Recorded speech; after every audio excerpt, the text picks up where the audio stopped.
Hello everyone and welcome to the final event of DARPA's Subterranean Challenge. I'm your host, Cameron Irwin. Now, what is the mission of DARPA's Subterranean Challenge? Well, it's to build autonomous systems that can rapidly map, search, and navigate complex underground environments to better aid and support warfighters and first responders.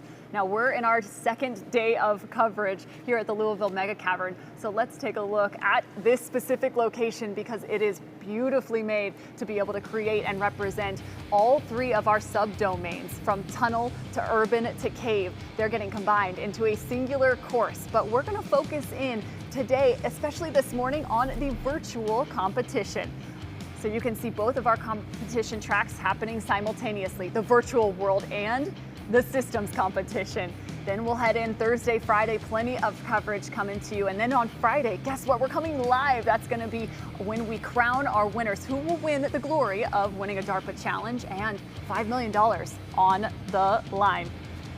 Now, you might be wondering, how exactly do you win the Subterranean Challenge? Well, here's how it works. Here's how to win an event in the DARPA Subterranean Challenge.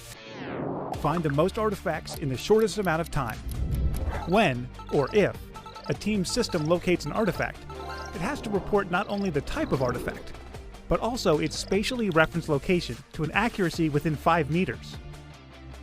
A valid report earns 1 point, but teams are granted only a limited number of reports, so they can't just guess until they get lucky. Sound easy enough? Think again. Teams have to send their systems through dynamic terrain, over, under, and around obstacles, in austere navigation conditions, pushing the limits of their endurance, and in conditions degrading sensing capabilities and severely constraining communications.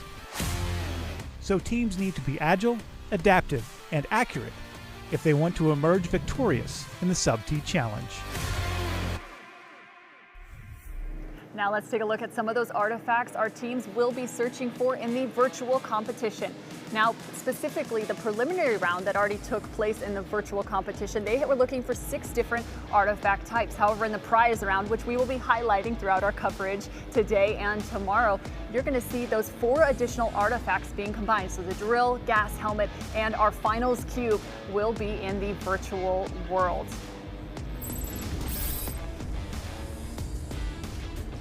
Now for our virtual competition, I have someone alongside of me to get us through it all. This is Dr. Julia Badger, and she is our Sub-T technical commentator. Now, Julia, tell us a little bit about your background and your expertise in this area.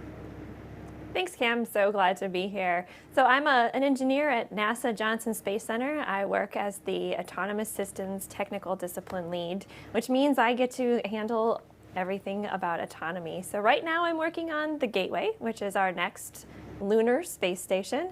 We're trying to make it as autonomous as possible to be able to handle itself for up to 21 days without any human intervention. I'm working on the system, the control system to make that happen. But in my previous jobs at NASA, I've also been able to deploy robots into scary or different or unknown types of environments. We have Robonaut, which was on board the International Space Station. I was able to work on that for many years. Amazing. Now, what are some of the things that excite you most about this virtual competition? Because I know you have done so much homework and preparation, and you know all of these teams that we'll be seeing.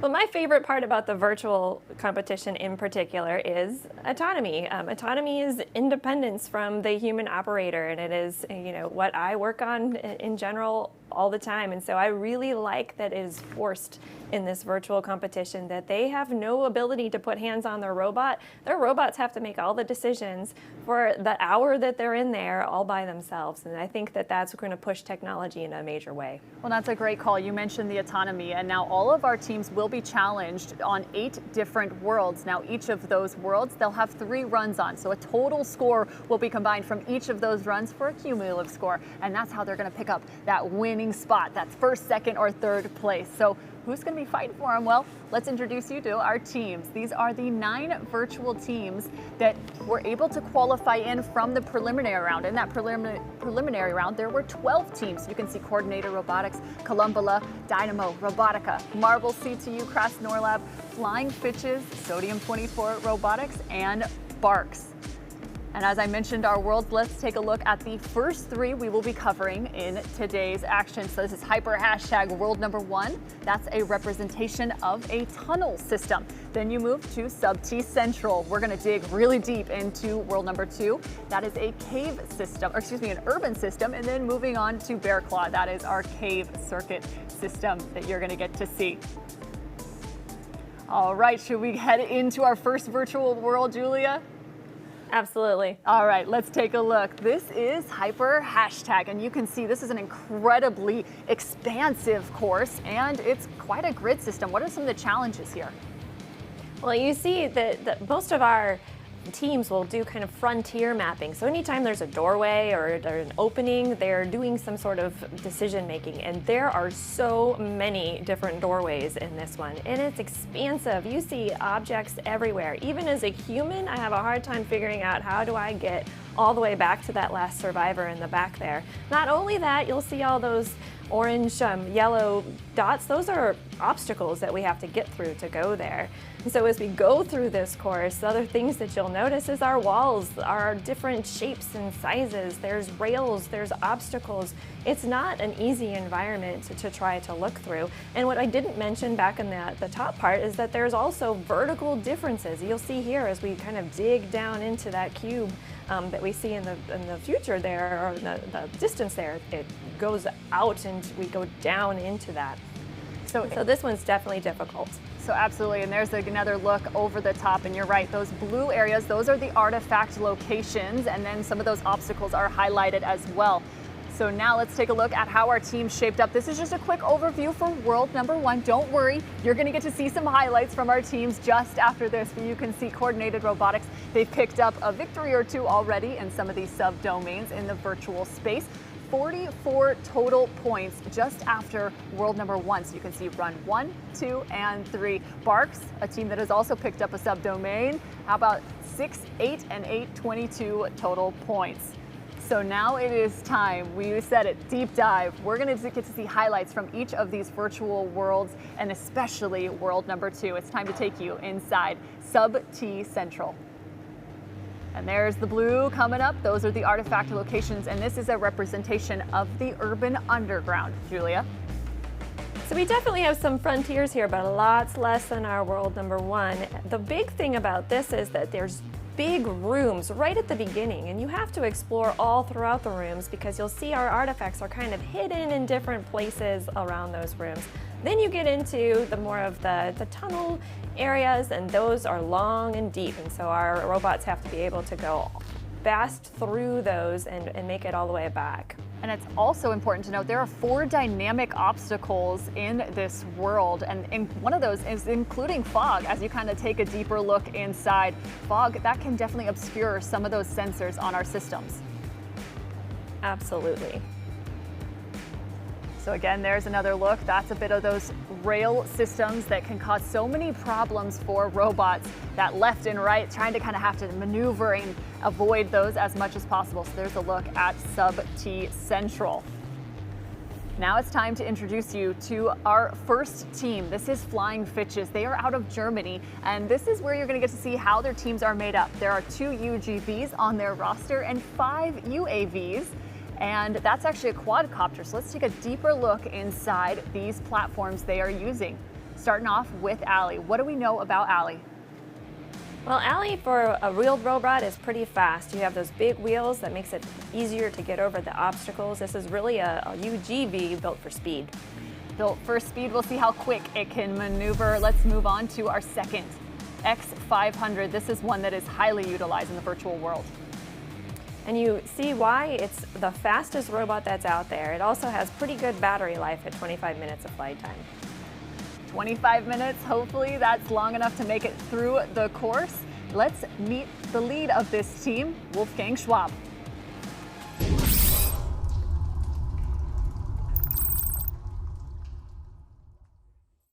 My name is Wolfgang Schwab, and our team is Team Flying Fitches. We are located in the area around Frankfurt. Our team consists of 4 members, and it's more like a family team. So it's myself, it's my brother, and 2 of my sons. We are totally new to robotics. So we have experience with programming, we have experience with solving problems, we have a mathematical background, an engineering background, and also the two young students are studying physics and mechatronics. So we have the right knowledge, but we do not have experience in robotics, and this was totally new for us, and this was really hard work to get the knowledge about robotics. We also participated in the tunnel and the urban circuit. During tunnel and urban, we had much problems in localization and also with the flying of the copters. These two problems we could solve meanwhile, so we are now using also copters, and we also are doing much better with localization. We use multiple robots and they interact with each other, that they interchange the knowledge that they got during the way through the tunnels. So they recognize the tunnel structure and they interact with each other through the communication and they exchange information. So they learn from each other. We have really condensed information that we exchange between the robots. But this is not only the artifacts, it's also information about the tunnel structure. So where are tunnels, which direction they are pointing to. We are using also the breadcrumbs because this was a big advantage to use them because you do not have to go back.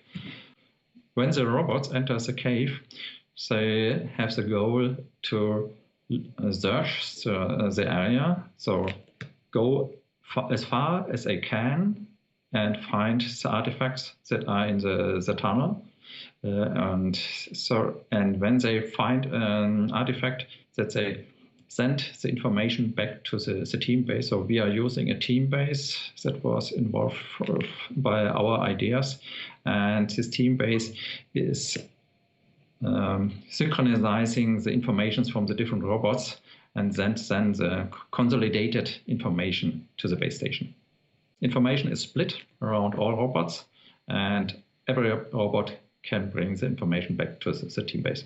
We are very proud that we are being part of this challenge. We like to participate. Also, it's much work, and we are only part-time programmers, so we have to do it in our free time. But it's really impressive, and we really like to be part of this challenge.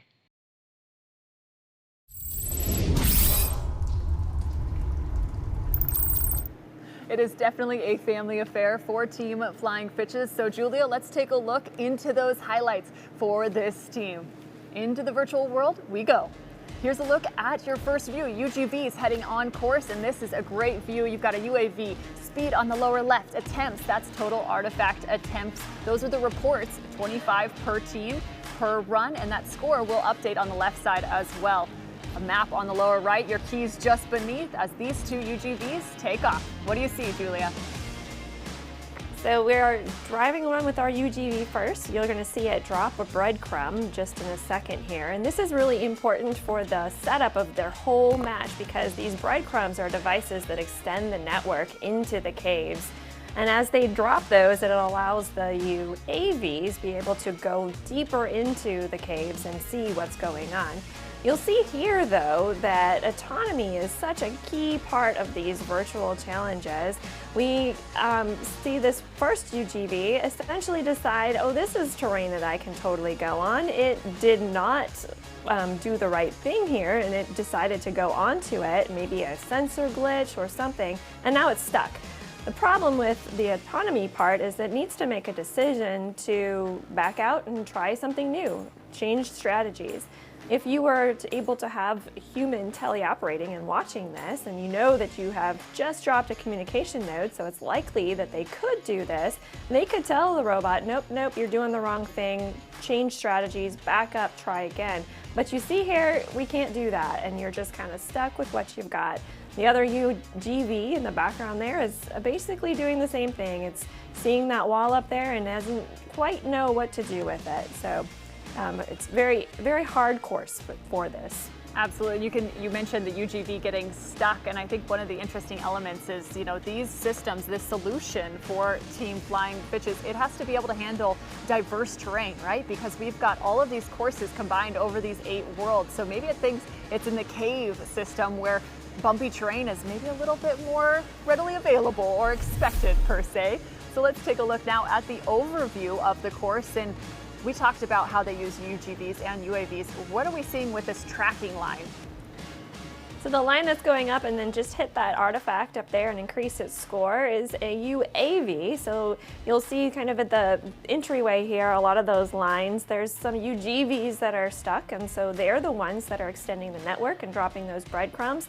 The UAVs are dependent on that, and they don't have their own breadcrumbs to drop. And so they can only go so far before they lose comm and then need to turn around and come back home. And so that's what we're seeing here. All right, so 2 on the board for Team Flying Fishes. What are some of your final thoughts now that you've seen our virtual world already, and for Flying Fishes specifically?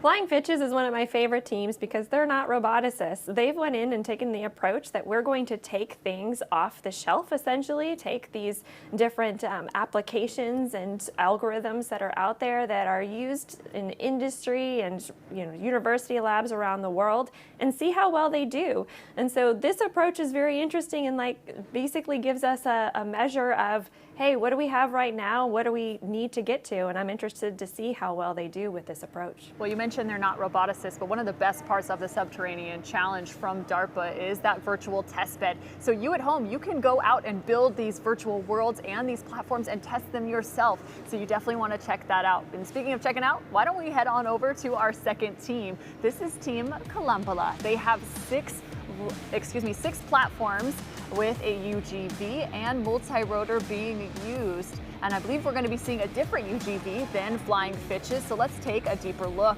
at their systems. Here's a Husky. What do we know? The ClearPath Husky is a robot that you can see in industrial applications around the world. This robot has been proven to be robust, so it's a good choice. Robustness, very key through these courses. X500 is up next, a quadcopter we've talked about already. 25 minutes of flight time. It does, and they used a few less than you see in some of the teams, and so the strategy of when and where they deploy those is going to become important. So let's introduce you to one of our fantastic team members. Here's Team Kalambala.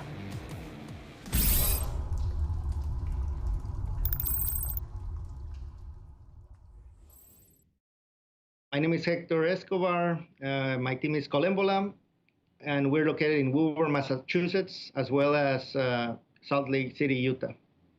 Our team members are part of Scientific Systems as well, so we're a small group of engineers that are really interested in GPS-denied navigation. And that's how we came up together and decided to apply to the challenge.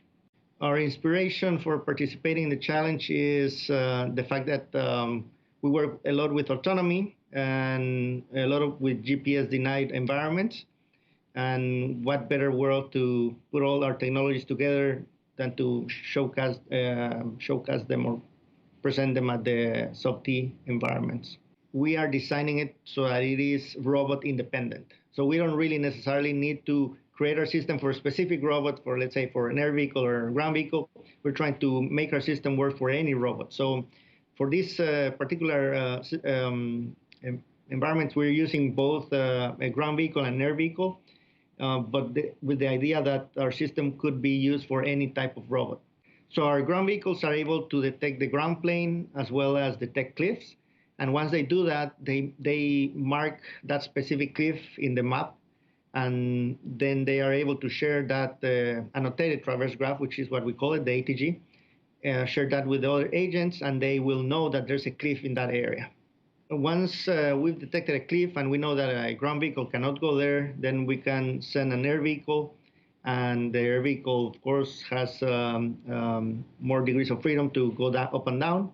And we have basically in our vehicles 2 two lasers, basically one pointing up and one pointing down, so they can sense the ceiling and they can sense the ground. And in that way, they can regulate their altitude.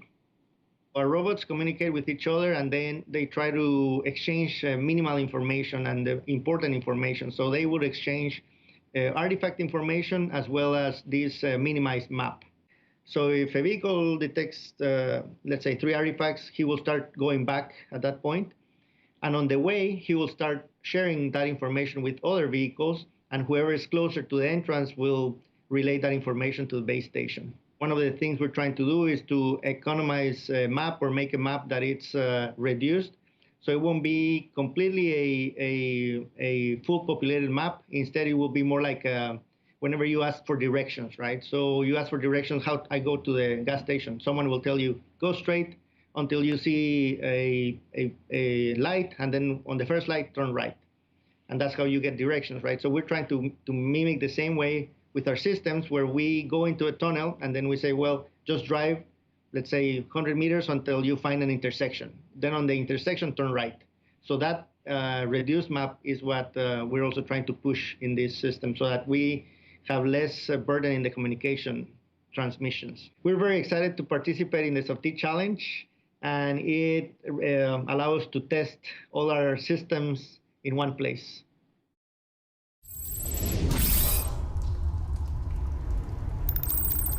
An economized map was a very key point. So let's take a look at how that map functions in some of these highlights from Team Columbula. We're starting to see a UAV and a challenge there with the stairs. So you see how the UAV is kind of wobbling back and forth. Well, part of what they need to do as they're kind of exploring their map is explore bigger spaces, and that's a big part of this map, is having kind of the big rooms to explore. You see that it is looking kind of back and forth and seeing if there's a way through, changing strategies and kind of going between their more global map, which is, you know, explore as far as you can, with their local map, and which is saying, hey, don't hit anything. And so you see it kind of feeling its way down the stairs in the little bit wider of a hallway that you have here. You know, one of the other interesting points that was brought up is the idea of when to send back those artifact reports, right? So they've got 3, and now they've got to start sending back. So different strategies take place in terms of reporting those artifacts. As you see an artifact right there, there is the survivor artifact, and we'll see if it will be able to recognize and correctly. And it looks like, yep, there they go. 1 point now on the board. They've got 6 active robots. So let's take you on over to another highlight from Team Columbula. And this one, it's having some trouble. There's a rail in front. I mean, what's taking place here? Well, so this is, I think, great, because you're seeing it get confused that its sensors are saying, hey, there's something there. Oh, wait, no, there's nothing here. Oh, but there is something here. And so it's going back and forth deciding whether it should go forward or not. And eventually it just says, I've wasted too much time playing with this thing. I'm going to try to find a clear path forward. You see, it's kind of a broad hallway, and so it feels its way through that, searching, and then it finally says, hey, this is good. I'm gonna go down this way. Well, you talk about some of the sensors. What might be some of the sensors this platform is using? One of the reasons that so many of our teams pick this platform is that it has a full-on LiDAR that's on the top. You see that? It's kind of the gray with the black sandwich there. It is something that allows you to get distances all the way around you to the nearest object, and it is hugely important to robots in any shape or form on all industries that use any type of mobile robots. Well, you mentioned the sensor. Let's see if it can sense this huge collapse. I mean, this is another one of those obstacles in front. All of a sudden, it has to recognize, hey, we can't get through here. Looks like it's going to struggle a bit, trying to recognize. Can it still make it around? 2 total attempts of the 25, 1 point on the board. Again, those 3 runs will be combined, or excuse me, all 8 worlds. The 3 runs will be combined for a cumulative score to finish us off. And there it goes. The UAV just falling down to the ground. So that is also part of a new part, the damage plugin in the virtual world. So it has now become inoperable. So that is Team Columbula that's been using that economized map Let's see if we can take you to our next team. This is Team Marble.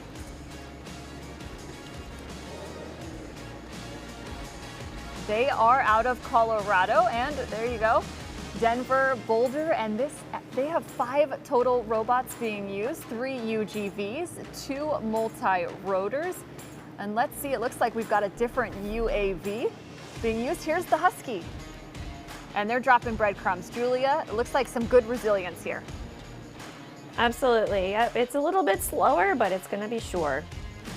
And then on the other side too, besides those Huskies, what else they got? They have a QAV, and I believe this is modeled after one of their own systems.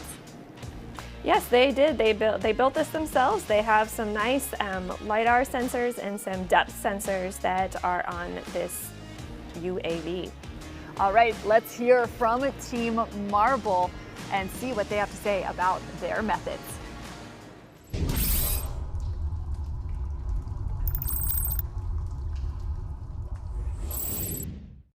Hi, I'm Dan Riley. I'm the team lead for the University of Colorado's Boulder's Marble team.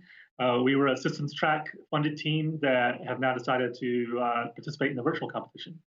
The biggest things we've learned from participating in tunnel and urban that we can bring forward in the cave is that our multi-agent capabilities are really nice. Our ability to communicate those artifacts and report those back without having to come all the way back is good. We've also had some lessons learned of what doesn't work well. You know, some of the things that are struggles are things like localization, particularly in small corridors, and also actually navigating over rough terrain, which is, I think, the biggest challenge in the cave environment for us. We have a very common framework for both our air and ground vehicles. They have very similar missions, very similar hardware. But what we really like to take advantage of is the multi-agent capability and the coordination between them. We developed a really nice differential map system for sharing our maps so that we can efficiently communicate those and operate over that and do implicit coordination. And then we also do an auction-based strategy for explicit coordination to deconflict our goal points. Our initial goals for our robots are to go find artifacts, and which is kind of the name of the game in this. But really, we use a frontier-based exploration approach, planning over an octomap. And we find open area that hasn't been seen and kind of go to the biggest open areas and try to get as deep in the environment as we can. And as we go along, we look for artifacts. What we do is send one robot out first to kind of get the first area opened up, find other frontiers, and then succeeding robots will go through and then fill in all the gaps behind that and also go off in the branching areas. Once we detect an artifact, we immediately switch into a report mode, which means communicate with the base station. If you can't communicate with the base station, then go into a return to home mode. We also drop breadcrumbs throughout, which was a capability we had in systems. And it was nice that in this version of the virtual event, they've added the breadcrumbs. So we're able to still do our extended communications that we'd already were doing in systems track. With verticality challenges, with the ground robots, obviously they can't go straight up, but our robots are able to navigate, decent inclines, 20, 30, 40 degrees maybe. And so it's just a matter of just climbing up those. With the air vehicles, obviously they have a more capability, and that's what we really gear our air vehicles to doing, is to find those kind of vertical shafts, vertical areas, and go up those so they can explore those areas that maybe the ground vehicle can't get to. So for dynamic obstacles, we use an octomap-based system for our planning. And so by the nature of that, it will clear itself out if obstacles change as other robots go through. University of Colorado is super excited to be part of the virtual competition now. As I've said before, we haven't got to showcase our capability as much as we think we can, and we think that the virtual is a chance to showcase ourselves really well.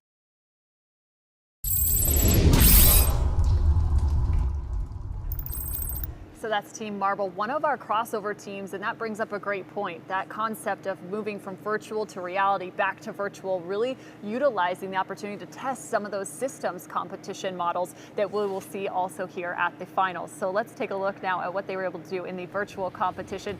Here is a quick highlight. This is Team Marble.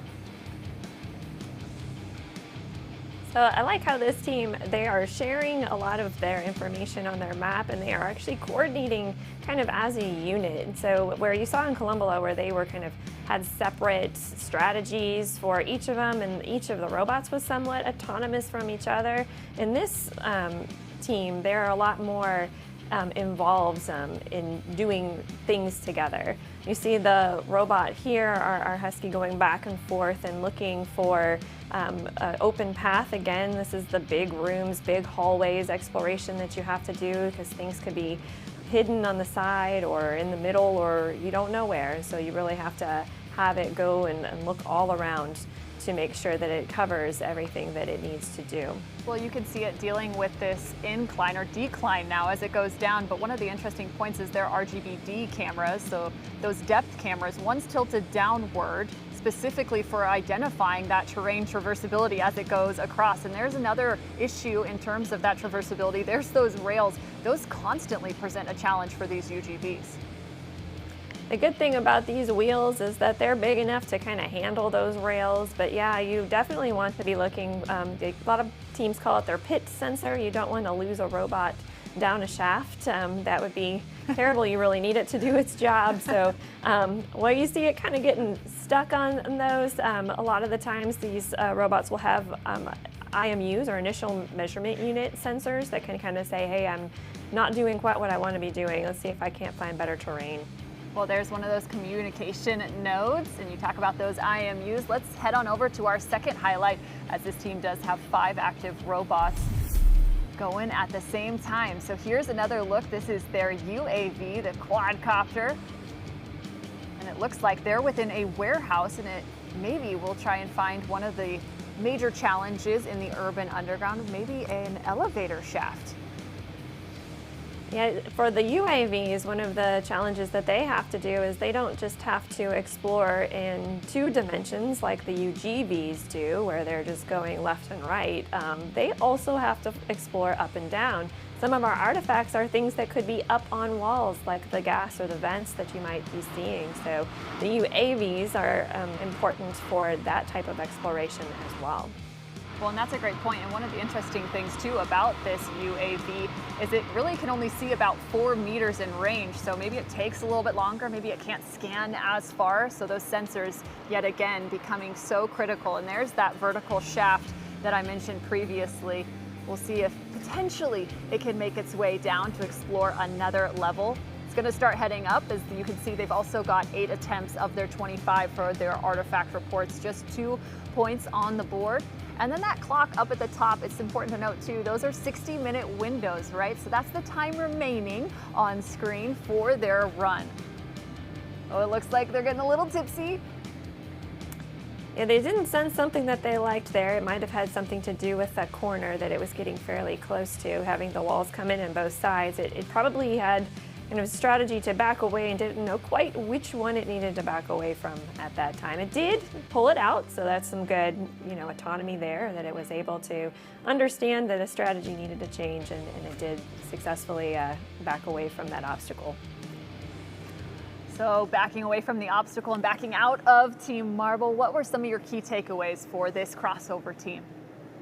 I like the team. I like that they changed up a little bit the types of robots that they had going out there. They were using them to their advantages. You saw the UAVs exploring for up and down, and like they said, they tried to build their autonomy so that any robot can kind of do what it did, but they also were doing some of that global decision making that allowed them to say, okay, you're better at this, that's the goal that you're going to go and explore. Now, you also might be wondering, how did they finish up in this world? Well, don't worry, remember, we will give you our final score after these 3 worlds at the conclusion of our virtual wrap-up here this morning. But let's head on over to our next team, because it is Team Sodium 24 Robotics.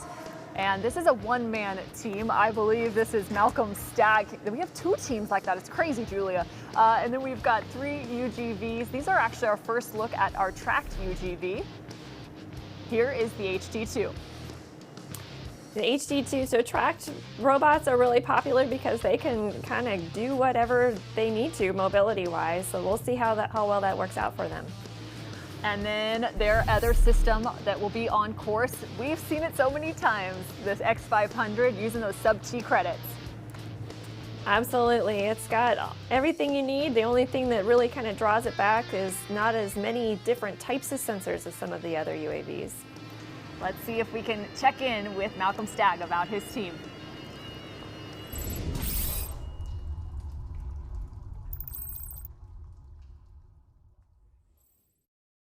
My name is Malcolm Stagg. This is Team Sodium-24 Robotics. I'm a one-man team, and I'm in Dallas, Texas. I've been passionate about electronics for many years. I love building things, and I've also been interested in robotics for a long time. When the Sub-T challenge came up, it just really sounded like something that I would be interested in. For my team strategy, I've been focusing a fair bit on the communications and the information sharing between the robots. I kind of wanted to make it so that one robot can go out and explore, and then when it comes back, it can share all of its learned knowledge with the other robots. In terms of the verticality, I've been in the past. I was only using UGV ground robots, but I've now been adding UAV robots as well. The plan is that if the UGV robot encounters a point that it can't explore due to the verticality, then that point would be an area of focus for the UAV. As well as operating in a group, each robot can also operate individually. So it can just go out as far as it needs to go and come back and take care of reporting its own artifacts. I really enjoy working on the software, but I also love the more hands-on building circuits and robots, and I'm also working with artificial intelligence, and I hope to continue more on all of those interests in the future.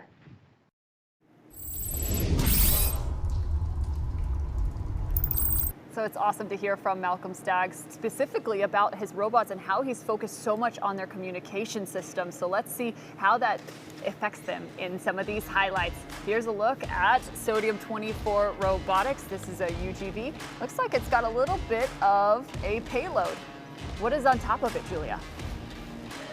It looks like that's one of the sensors that is looking around for the different things that it needs to find. So that payload that can look around and direct the cameras in different ways. You can use that for the detection mechanisms that they've been using to find and identify those objects. And so it's also, you can see that they're lighting their ways. That's one of the nice things about some of these sensor packages that you have, and particularly in the environments that you have in these caves where you just really don't know the lighting conditions. And in fact, it's usually really bad lighting conditions. Yes, and there's a breadcrumb being dropped. As you see this guy continue on, there's a set of stairs just in front of it. And one of the important things too is for these systems to kind of know their capabilities, right? As this track system heads towards these stairs, is it going to be able to get down this? You know, I was looking at this before. Track systems should be able to get downstairs. What happened there is it actually got kind of 90 degrees before it decided to really go down. I mean, a track system's got to hit those stairs kind of straight on and to be able to go down them. What I thought was interesting, though, as you kind of continue to watch this video, is it doesn't give up. It does keep moving, and it tries to figure out a strategy to get out of its stuck place. And it's successful in at least maneuvering around, maybe not successful in going all the way down the stairs. So back to that concept of true autonomy, right? Usually maybe a human might be able to come in and intervene here, pulling it out, getting it out of its stuck position. However, I think it might be a little bit too stuck to be able to get out by itself. Let's head on to our second highlight for Sodium-24 Robotics. This is a UAV. You can see the speed just there as it searches and scans this room, potentially using maybe a lawnmower pattern? Yeah, so when you're trying to explore a big area, particularly a 3D area, as a human, you know, you might decide to go and kind of walk one way and then another, and you and your mind kind of keep up with where you've been. A robot has to do the same thing, and so one way to do that is you can call it lawnmower, or you can call it, you know, like vacuum, because there's a lot of robot vacuums out there. They all kind of come up with, okay, what's my pattern? This is how I'm going to explore my space. It's actually a little harder, I think, from this 3D sense, because you'll see it go up and down and all around for what it's trying to do here. So very thorough in its search, and if you think of this in terms of reality, right? You've got a UAV potentially in a dangerous or disaster situation. It keeps scanning. You need it to be very informative, but you also still kind of need it to be quick. So there's that balancing point, right? With the search algorithm while also understanding, hey, we got to get this done and figure out what is in front of us. Yeah, and I think for this one, that's a really good point. You see the speed over there, it's not really getting up above like 1.5 meters per second. This robot can do 6 meters per second. Okay. So for the type of detection that they're doing, they could probably go a lot faster with this, and so that might be something that could be improved upon at a later date. Well, it looks like they just scored an artifact there, so they're on the board. So let's get some final thoughts from you, Julia, so far on seeing Sodium-24 Robotics and what they're capable of. So impressive that this is a one-man show. I think that I agree with you that the communication part that is one of the key things, and near and dear to my heart too, because not being able to share all of the information, having limited bandwidth, and being able to use that resource very smartly to get the right information to everyone is what he focused on, and I think that clearly was a part that worked really well for him, so good for him. Yeah, without a doubt. Well, we'll be sure to check back in with Malcolm Stagg as we continue our coverage here at the final event for the Subterranean Challenge. So let's head on over to our next team. This is Team Coordinated Robotics. X2 means there's 2 UGVs on their roster as well as 5 UAVs. We're seeing so many of those, just 2 different platforms being used in this virtual world. And here's Allie yet again. Allie is one of the robots that they've built. Their main component in it is aluminum, and that's why they're naming it Allie. That's a great fun fact as we head on over back to X500. We have covered this guy through the roof, that 3D LiDAR, and 25 minutes of flight time. The speed also so noted. 4 teams use that same robot roster. Wild here in this final event. So let's check on in with Coordinated Robotics team lead. This is Kevin Knadler.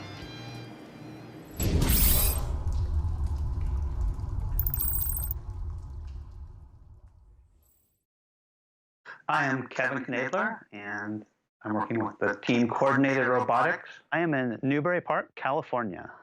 For the virtual track, it is just me. In the tunnel, I learned enough to be able to use the ground vehicles.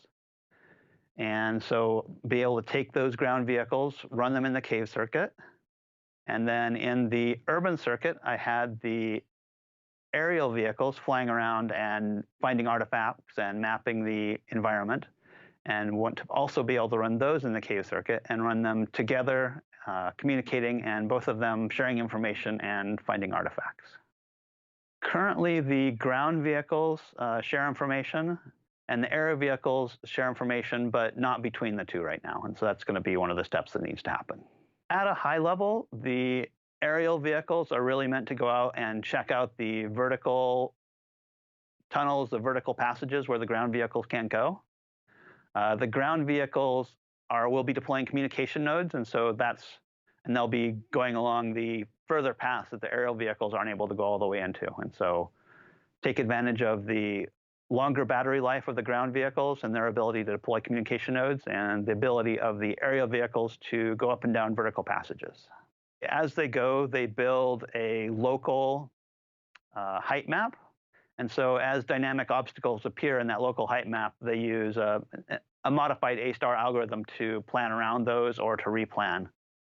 And that's how they deal with those. So if the obstacle wasn't there and it is on the way back, they will rebuild the height map as they go by and replan or plan a new path based on those dynamic obstacles.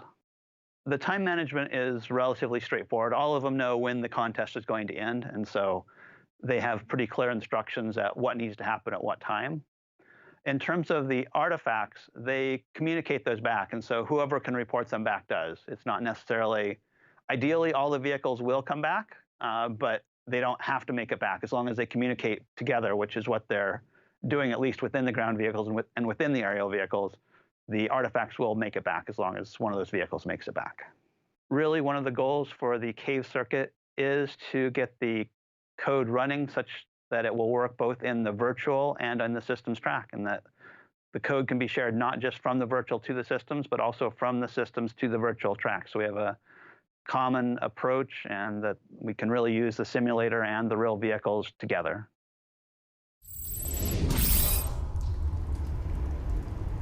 So another one-man team, Kevin Knadler, and this is a guy that's already won 2 of our subdomains, taking that first place prize. Very impressive work from him. So let's head on into some of his highlights, because his virtual approach, well, it's pretty unique. He started, like he said, with those UGVs and then went to the next subdomain, went all in on aerial. Cave, he combined the two. And here at the finals, he's got the same as you see this UGV stuck on a rail. It's stuck, but he figures out a way to get out. Again, having those different strategies is really key. I mean, that's what humans do. You call yourself crazy if you try things too many times and keep trying to expect them to work, right? And robots don't know that much, and so having to give them those strategies is a really important part. Well, so it's going through those rails. We'll see what it might be able to find, and it looks like there's a backpack up on that left side. One of the other interesting areas is he talked about how for these artifact reports that the system doesn't necessarily have to make it back to the staging area, the base station, right? They're able to communicate. So maybe this one picking up a backpack, it's able to just communicate as it finds maybe a different platform. There's also a lot of strategy on when you report these things, and I think each of the different teams take kind of a different approach, but many of them take the approach of, you know, I need to see it a couple times, and so as it goes past there, it's kind of refining its location. As you know, it has to be within 5 meters of its actual location, and so it takes a little bit more time to process, and sometimes it even likes to see if it doesn't get a good view of it once. It'll share that map. Almost all of the teams share the locations of these artifacts, and then decides, okay, you know, this is enough, has a low enough uncertainty for me to do this. Now, as you finish up, Julia, if you're wondering what on screen you might be seeing, that's fog. That's one of those dynamic elements that they also have to face not only in the systems competition, but also in the virtual world, and that poses quite a challenge for some of the sensors. Yeah, as you notice, you kind of have it largely going straight. You see it kind of around the curves shake a little bit, and then fog, we kind of really did some wiggling and waggling around there. That's just due to basically you've got those LiDAR sensors. They're hitting droplets of the fog and coming back as kind of these sparse maps of obstacles, and so they've Had to do a lot of filtering to be able to get through there, but obviously your robust navigation performance degrades a bit when you're having to throw away some of your pieces of information. Well, hopefully they don't have to throw away too many pieces of information. Hopefully they keep only the good stuff. So let's head on over to our second highlight, where this is actually one of their UAVs on track. And it looks There's a reason why these guys are doing so well, and I think that reason is how fast they're flying these UAVs. This is really meant to go as quickly as possible. And as you're watching this video, the first time I did, there are collapses that happen that I was just like, oh, that's like fog happening, but this UAV basically just kind of blows past them. It's very impressive. It's able to pick up a lot of the different artifacts. Again, they're using this perception method that is a little different than what most other folks are using, and it seems to be very successful for them in their TensorFlow approach to identifying where their artifacts are. So I think this was one of my favorite videos of interest that we're going to look at today, just because of how much it was able to accomplish. Well, apparently we now know Julia loves speed. So as there's one of those dynamic obstacles, that is that collapse. And that's a challenge in the sense that maybe another platform has to come through and recognize that adaptability is so critical.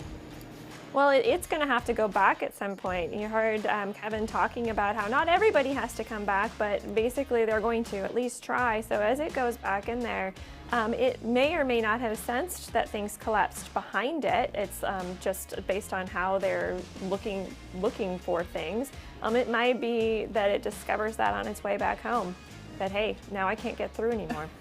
Well, it definitely is not getting back through, as there's that second triggered collapse by the UAV as it goes through. And Julia, you've already mentioned the UGV stuck on the trails, but you really like how this team has approached this really difficult task of the subterranean subdomains. What else impresses you about them? Well, the fact that they're able to do this from both a standpoint of the virtual and the systems approach, and they're kind of learning from each other, I think is really great. Again, using the speed to get out there and try to cover as much of the map as they can.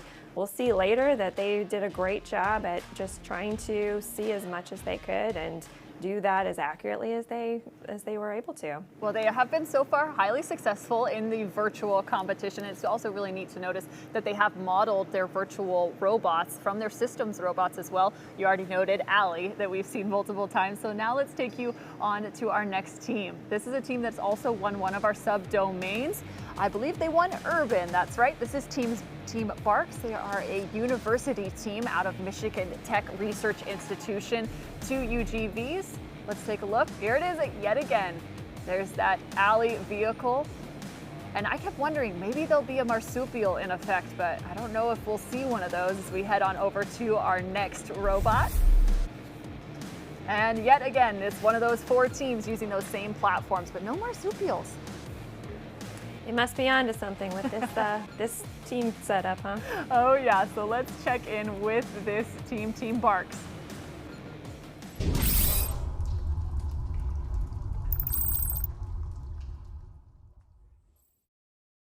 My name is Dr. Sarah Kitchen. I am a researcher at Michigan Tech Research Institute, and the name of my team is BARCS, which stands for Bayesian Adaptive Robotic Control System. We are really interested here in bringing together 2 kinds of research technologies. One is integrating new novel sensor and signal processing methods into robotics, and the other is bringing to bear novel multi-agent strategies, collaboration strategies. We're focusing on understanding or having the robot understand and process what is meant by interior space in the environments. And since we're able to detect and understand what the interior space and the environments are, then we're able to make representations of that interior space that they can use in their joint search strategies. Initially, they're interested in getting into the tunnel and exploring more or less as deeply into the tunnel as possible.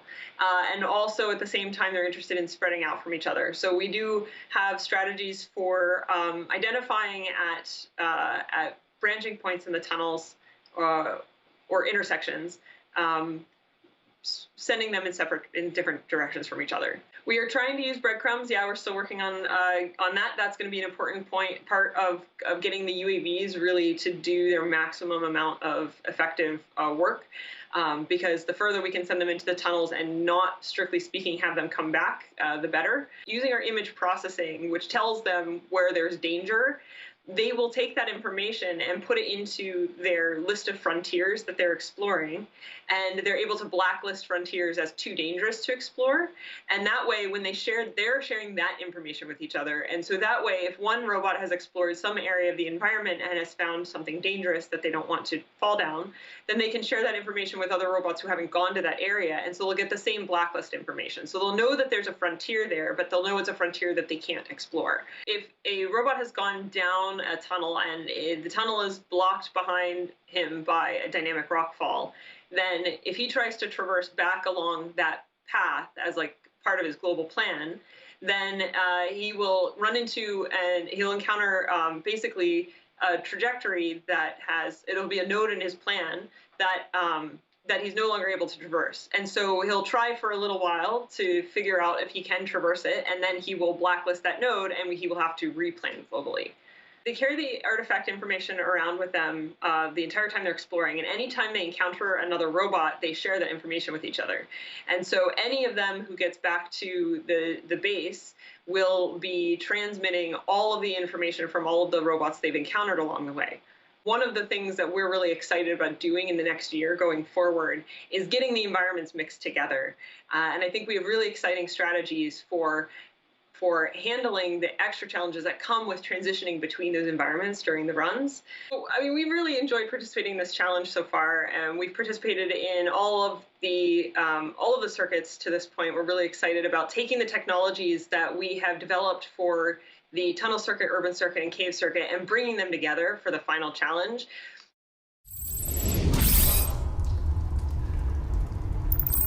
You know, Julia, one of the things she mentioned, she said, we really look forward to the challenge of all of these courses, all of these subdomains being combined into one. So let's take a look and see how they were able to handle all of them being combined. Again, this is back just in the urban environment. And this is a UAV for Team Barks. There's some quick fog as it flies through that service room. Yeah, their whole team name is on Bayesian Adaptive Robotics, and so that gives you a hint on how they're handling the noise that is the fog. And so I think the research really is on being able to do good control through those types of environments, and I think you see that it is. It's doing about the same type of performance on its flying as it's going through the fog as not. And so that's a really good key on how their research is reacting for them. Absolutely, they've definitely got some team members that have helped out through the process. This is one of those teams that really spend some time together. Now, one of the other interesting elements for this team is they talk about cost functions, right? And weighing different elements. And I would love for you to give us a little bit of a breakdown on what some of those elements might be to be able to make those decisions. So cost functions are essentially how humans tell robots what's important. And so you, for instance, she wants to explore as much of the map as possible, and so one of the things that their cost function will be is saying, okay, you're going to spend a lot if you stay close. You need to go far so that we can optimize what we're doing here. This whole control standpoint that they're going for then allows them to kind of tune the different importances for their different robots and allows that to change the behavior. This team and some other teams kind of use those cost functions in that way to differentiate between strategies that their robots will have. So using those cost functions is critical in kind of figuring out exactly where these autonomous systems want to go. It's all about that planning concept. So let's take a look on over to our second highlight from Team Barks as they still have 7 active robots on course. Still 46 minutes remaining in another UAV. This is working down a tunnel, so it doesn't have to deal with those rails as it goes through. So they have a little bit of different strategy that I thought was interesting on how they report things. As you see, they've reported one attempt. They do that right at the beginning, and then as Professor Kitchen said, everything else comes at the end. And so they're storing this up and communicating it directly, agent to agent comm, through this direct broadcast in their breadcrumb network, hopefully, if they got that working. Then they're able to kind of at the very end say, okay, this is what we've got. So you see the UAV passing things on the ground, and it doesn't mean when the attempts don't tick up that it's not storing those and saving those for later. Well, that's a great point, because you're sitting there going, did it see it? Did it not see it? And there's also, again, you take that back to reality. So it's caching all of that data as you see another rockfall and another artifact just beneath. I mean, there's still some real worldness to that, saying, okay, it does have to kind of make it back to be able to give some of that data, correct? Absolutely, and it would be terrible if you lost it, even though you got it, because you just didn't have communication. But that's a key part of this challenge, that they have to figure out the way to get that information to the right spot, and that's part of your search and rescue that you would be looking at. You need to get that information to the people on the surface as quickly as possible. I mean, this competition is so multifaceted, right? You're trying to save lives. You're also trying to increase the advancement in technology, especially in autonomy and robotic systems, as you see a cube just beneath that UAV. But it's wild how much these roboticists and these great researchers really have to comprehend in order to kind of complete this DARPA Subterranean challenge. Yeah, I think that these university teams where they come together and a lot of different people are doing different things, that's what you would expect to see. So these one-man teams are extra impressive, in that they're having to know all of the things and try to take care of all of these different boundaries and conditions that you have to explore in one person's brain. It's very hard systems approach to that, right? Yeah, absolutely. I think if I did this, I would have you on my team. That is for sure. Yeah, thanks, for Cam. sure. Well, we're going to have some fun now. We're going to head into a phenomenal segment that we have. It's our robot technology. We've seen so many robots throughout this entirety. Let's dive deeper into autonomy in our robots technology. Systems will plan their missions, set goals, plan their paths, determine their trajectory, and create 3D maps without the help of GPS to identify and localize objects. The goal is to minimize the need for manual human interventions throughout the mission.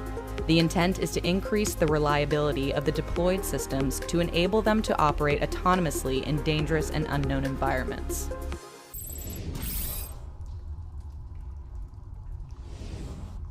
I'm a cognitive neuroscientist, and I work in the area of human systems and autonomous systems coming together to achieve new capabilities for DARPA. So when I think about autonomy, I don't think about just highly automated systems. I think about a system that can encounter new information and adjust and change its plan in response to that.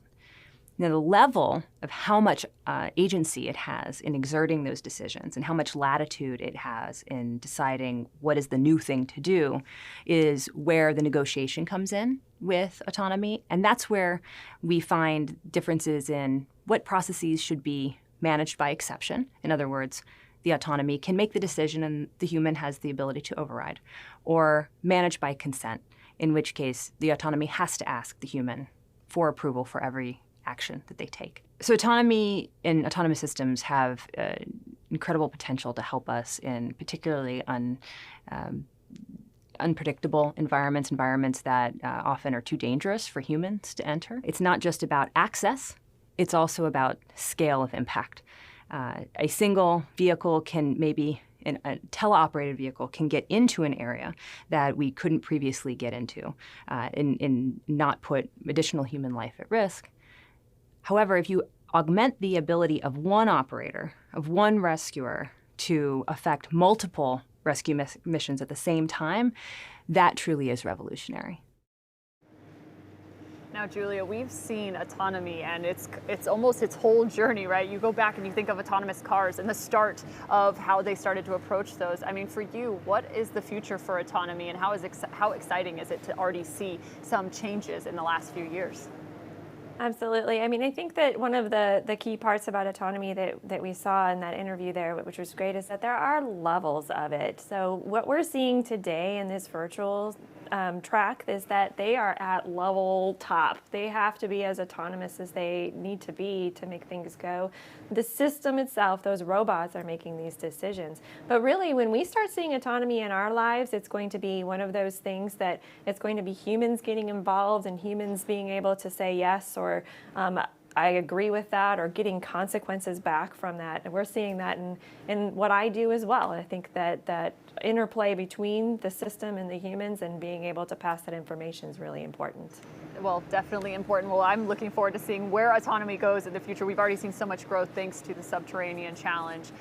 Let's head on in to our worlds again and back into Robotica. This is one of our international teams. We have 11 countries represented here at the finals.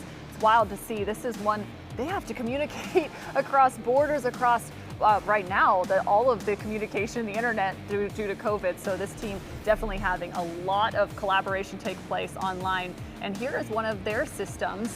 This is Freya. Yep, this is something they built. I like those big wheels for being able to go over lots of terrain. I like it. Speed and big wheels. We know the equation for Julia. And here's Pam, another great name. Yeah, but this is from a collaborative or coordinator robotics UAV that they've generated, and so we'll see how this goes for them. Well, we love hearing from Team Robotica. They are just a hoot and a holler to talk to. Here is Team Robotica.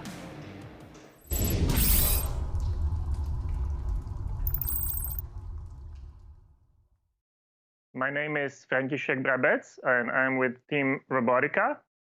And we have been participating in the DARPA Subterranean Challenge since the very beginning, the pre-competition round even. Most of our participants are actually in Europe, our team members, out of whom most of them are in the Czech Republic.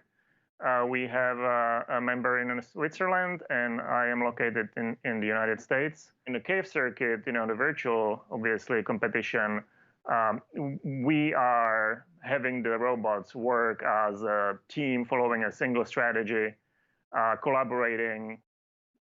We have introduced the drones. One of the downsides of the drone is that it can only fly, I believe, 20 minutes.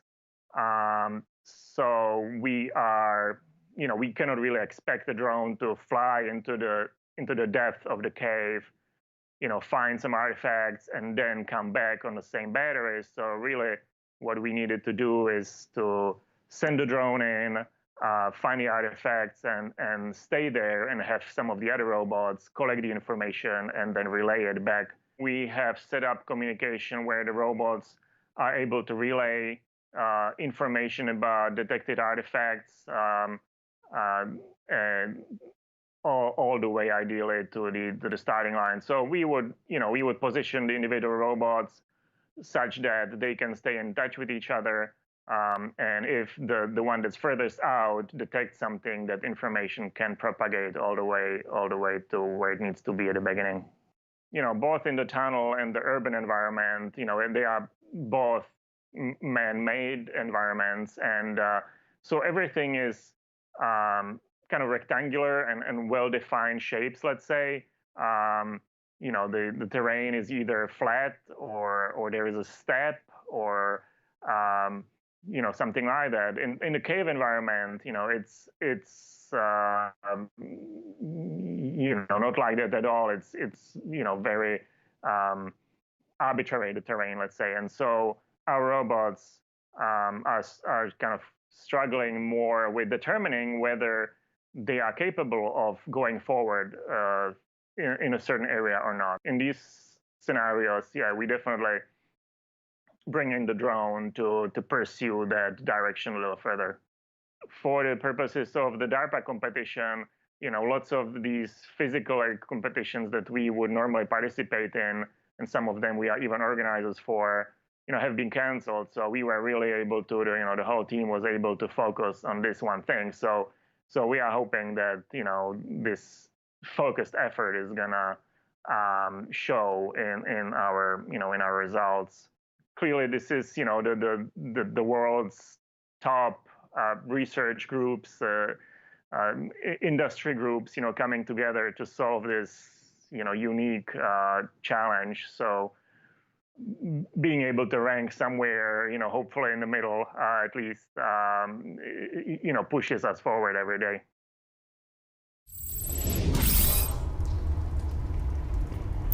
Okay, Julia, I think we should check out and see how Robotica did on world number 2. We're going to take some highlights. This is from their first run. And as a reminder, yet again, 3 runs on each of our worlds. All artifact reports successfully made, equal points that will end up being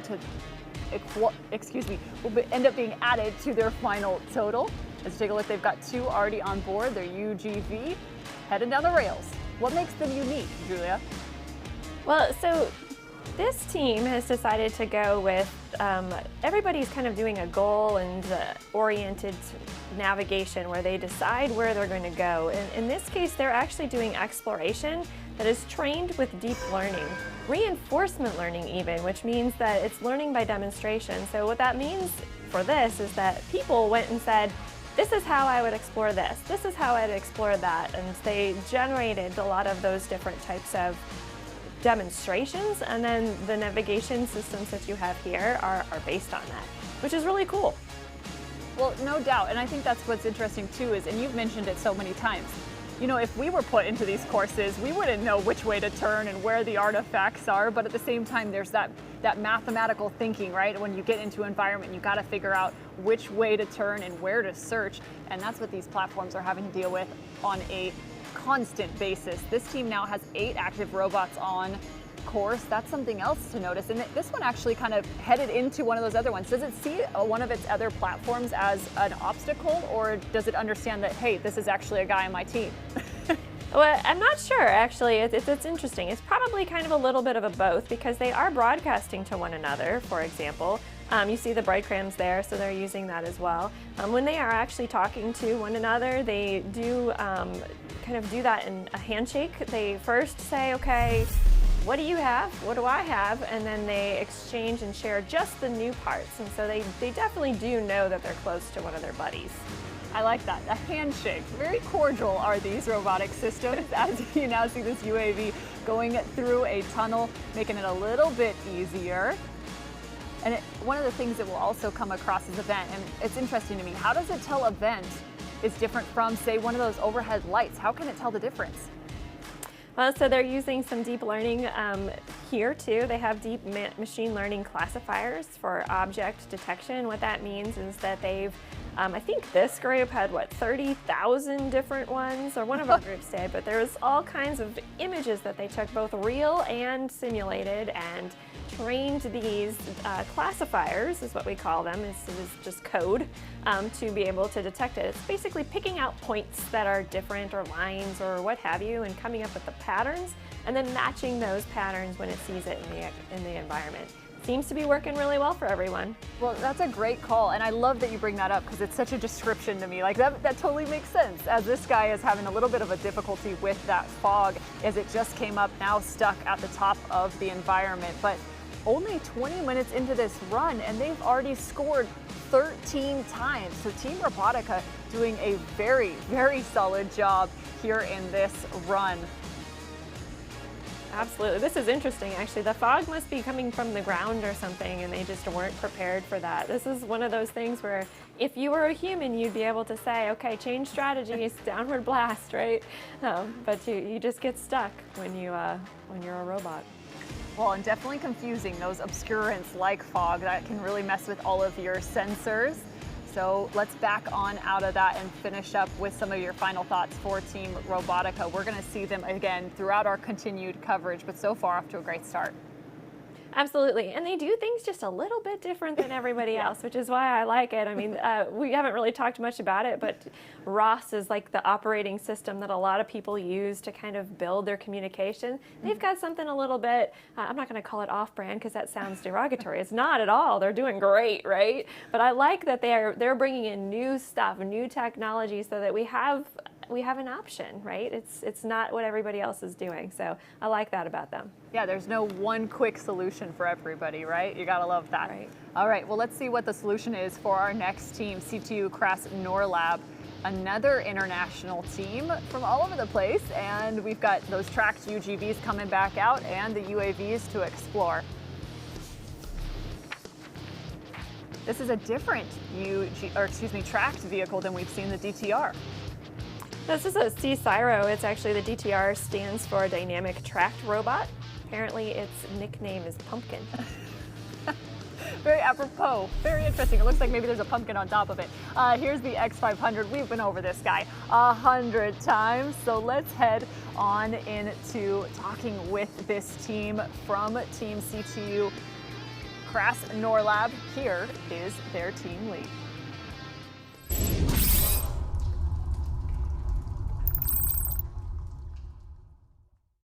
I'm Tomáš Svoboda from Czech Technical University in Prague, and I'm representing team CTU Cras Norlab, where the CTU stands for the Czech Technical University, and Norlab is a research lab from the University Laval in Quebec, Canada. So the main part of the team consists of students from Czech Technical University in Prague, Czech Republic, and so the mapping specialists are from Canada, from University Laval in Quebec. In the past, we've been in several projects collaborating with firefighters, and the firefighters wanted to control the robots by themselves, and there was kind of not enough space for the real autonomy. So we saw the DARPA challenge as really the opportunity to extend the autonomy of our robots. The main motivation is really kind of to be pushed to develop a new algorithms for exploration, robot autonomy, and mostly multi-robot exploration algorithms, when multiple robots are going together in an unknown space and trying to, find as many objects as possible within the shortest time. We are using several kinds of robots. We are using the wheeled robots, tracked robots, and the flying robots. The ground robots, aside the usual stuff like finding the objects and doing the mapping, they will be leaving breadcrumbs on the ground, enabling the communication for the flying robots and extending the communication much farther away from the entrance point. And the flying robots are supposed to, investigate the spaces inaccessible to the ground robots, like the vertical shafts and the like. So we definitely learned that we need more autonomy. So we really saw the virtual challenge as a chance to really pursue the multi-robot autonomy per se, really to increase the autonomy of the robots, because in the virtual, everything is on the robots without any interactions. The ground robots start, and their task is essentially to get as far as possible, find objects if possible, and leave the breadcrumbs on the ground. And then the flying robots, which are much faster, but of course they can't fly the whole hour, so they are flying shorter time, so they can use this speed and kind of go over the space already known to ground robots. The map is dynamic, so the mechanism that we are building the map allows for adding and removing objects. So for instance, removing, it's mainly meant for the robots. It can happen that other robots are within the field of view of a robot, and when they move, they need to be removed from the map. And the more or less the same holds for the dynamic, for the other dynamics in the scene. We definitely love the challenge, and me personally, I really like to see, the students, both undergrad and the graduate students, how they are really enthusiastic and motivated to do a good job within the competition.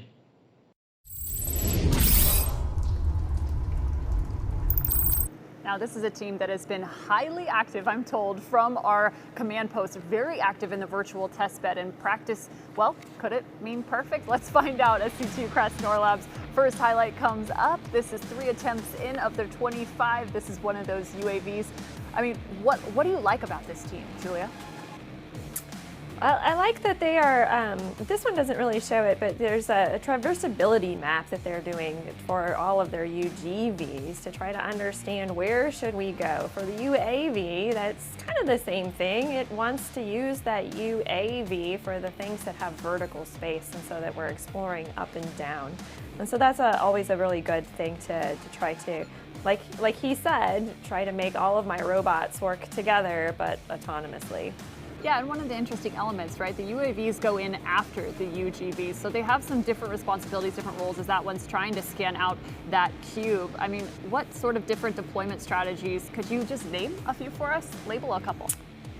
Well, so I think the deployment strategies that they're kind of talking about is, now that I've gone and dropped these breadcrumbs, where are the biggest sets of frontiers? So one of the things that they do that is a little different than some is they plan to points near those frontiers. And if you remember, frontiers are kind of where we have doorways that we haven't gone through. We don't know what's beyond them. And so when you plan to a point kind of near one, particularly not this world as much, but our previous world, World 1 that we saw, you might be able to kind of see a lot of those frontiers at once and make some sense of them. And so they're doing, basically the UAV is going faster, because we remember this 6 meter per second one that I always like.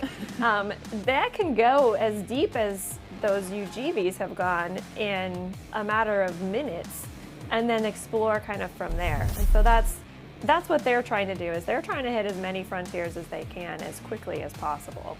So as they search for those frontiers, they're also searching for those artifacts there. Again, this is their second highlight for CTU Krasnorlab, is a cube as it continues to go through. And this is also a team that's reporting those artifacts near the end of their run. They're combining multiple measurements to be able to finally get that information back up to their base. And that's another interesting point. We haven't talked so much. Some of these teams utilizing a base station, some not necessarily, or at least necessarily in the past at some of our other subdomains. I think everybody has now drank the robot-based Kool-Aid at this point. I think all of our teams are using it. And it is important. It's a great point. We should talk about it. Essentially, and you'll see that this UAV, this team, doesn't do detection on the fly. It pauses and kind of wiggles around when you are getting close to one of those. It's because they're using, well, we can talk about that a little bit later, but basically they need several measurements to be able to do good localization. And because of the uncertainty and noise that you might get if you have a robot that has a sensor that's bad or what have you, it's nice to have a couple robots going back and doing those. The robot base is the thing that puts all of those together. So if 2 robots saw the same thing, it can say, hey, this looks like the same thing, I'm going to report this once, which reduces the number of attempts that they're making for, you know, the scores that they're trying to get. And so that robot base can do that. It can kind of accumulate all of the different things that it's coming. It can decide when to report, like hold it all to the end. It gives it that kind of command station, still autonomous, but it allows it to have a little bit more of that higher level reasoning that it can in a stationary point without having to have the big brains on the robots themselves. No, and that's a great point. And I love the conversation about base stations too, because it has been a bit of a development, right, through the Subterranean Challenge. Some teams utilizing right from the get-go, some waiting a little bit back and figuring out how to utilize those. So let's see how our next team, this is going to be Team Dynamo. This is our last team on the virtual side. Hilario Tomei is their team lead, and they've got only UAVs. This is something we haven't seen yet. And they're working with the X500, so advantage, disadvantage, we'll get into that coming out after we talk to Hilario. Here is Hilario Tomei.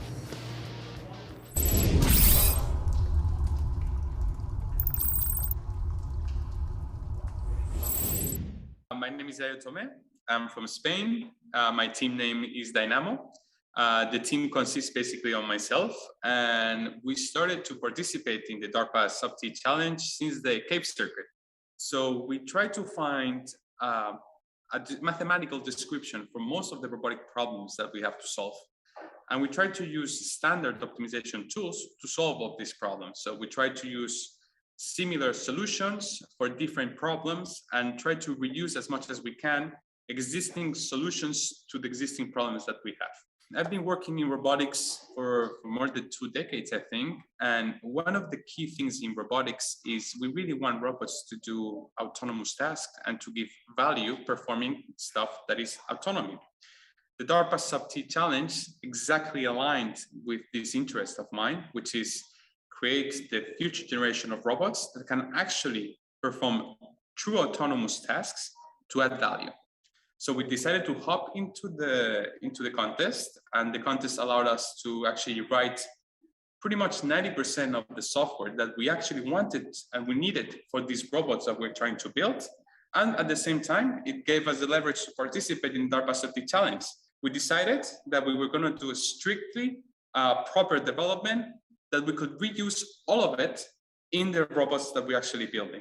What we did, and I think it's quite novel, is that we tried not to dismiss any information that the robots have, right? So we try to keep all the information that the robots can gather. The sole purpose of the robot is to gain information. In robotics, if you do proper development, if you truly do proper architectures, you can decouple all the layers that a robot needs in order to work.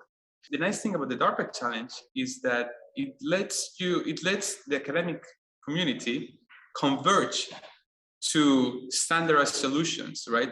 My thinking is that with this challenge and with the literature that I've read so far from other academic teams, is that we will all converge to something similar. Those of us who turn out to do pretty good in the finals.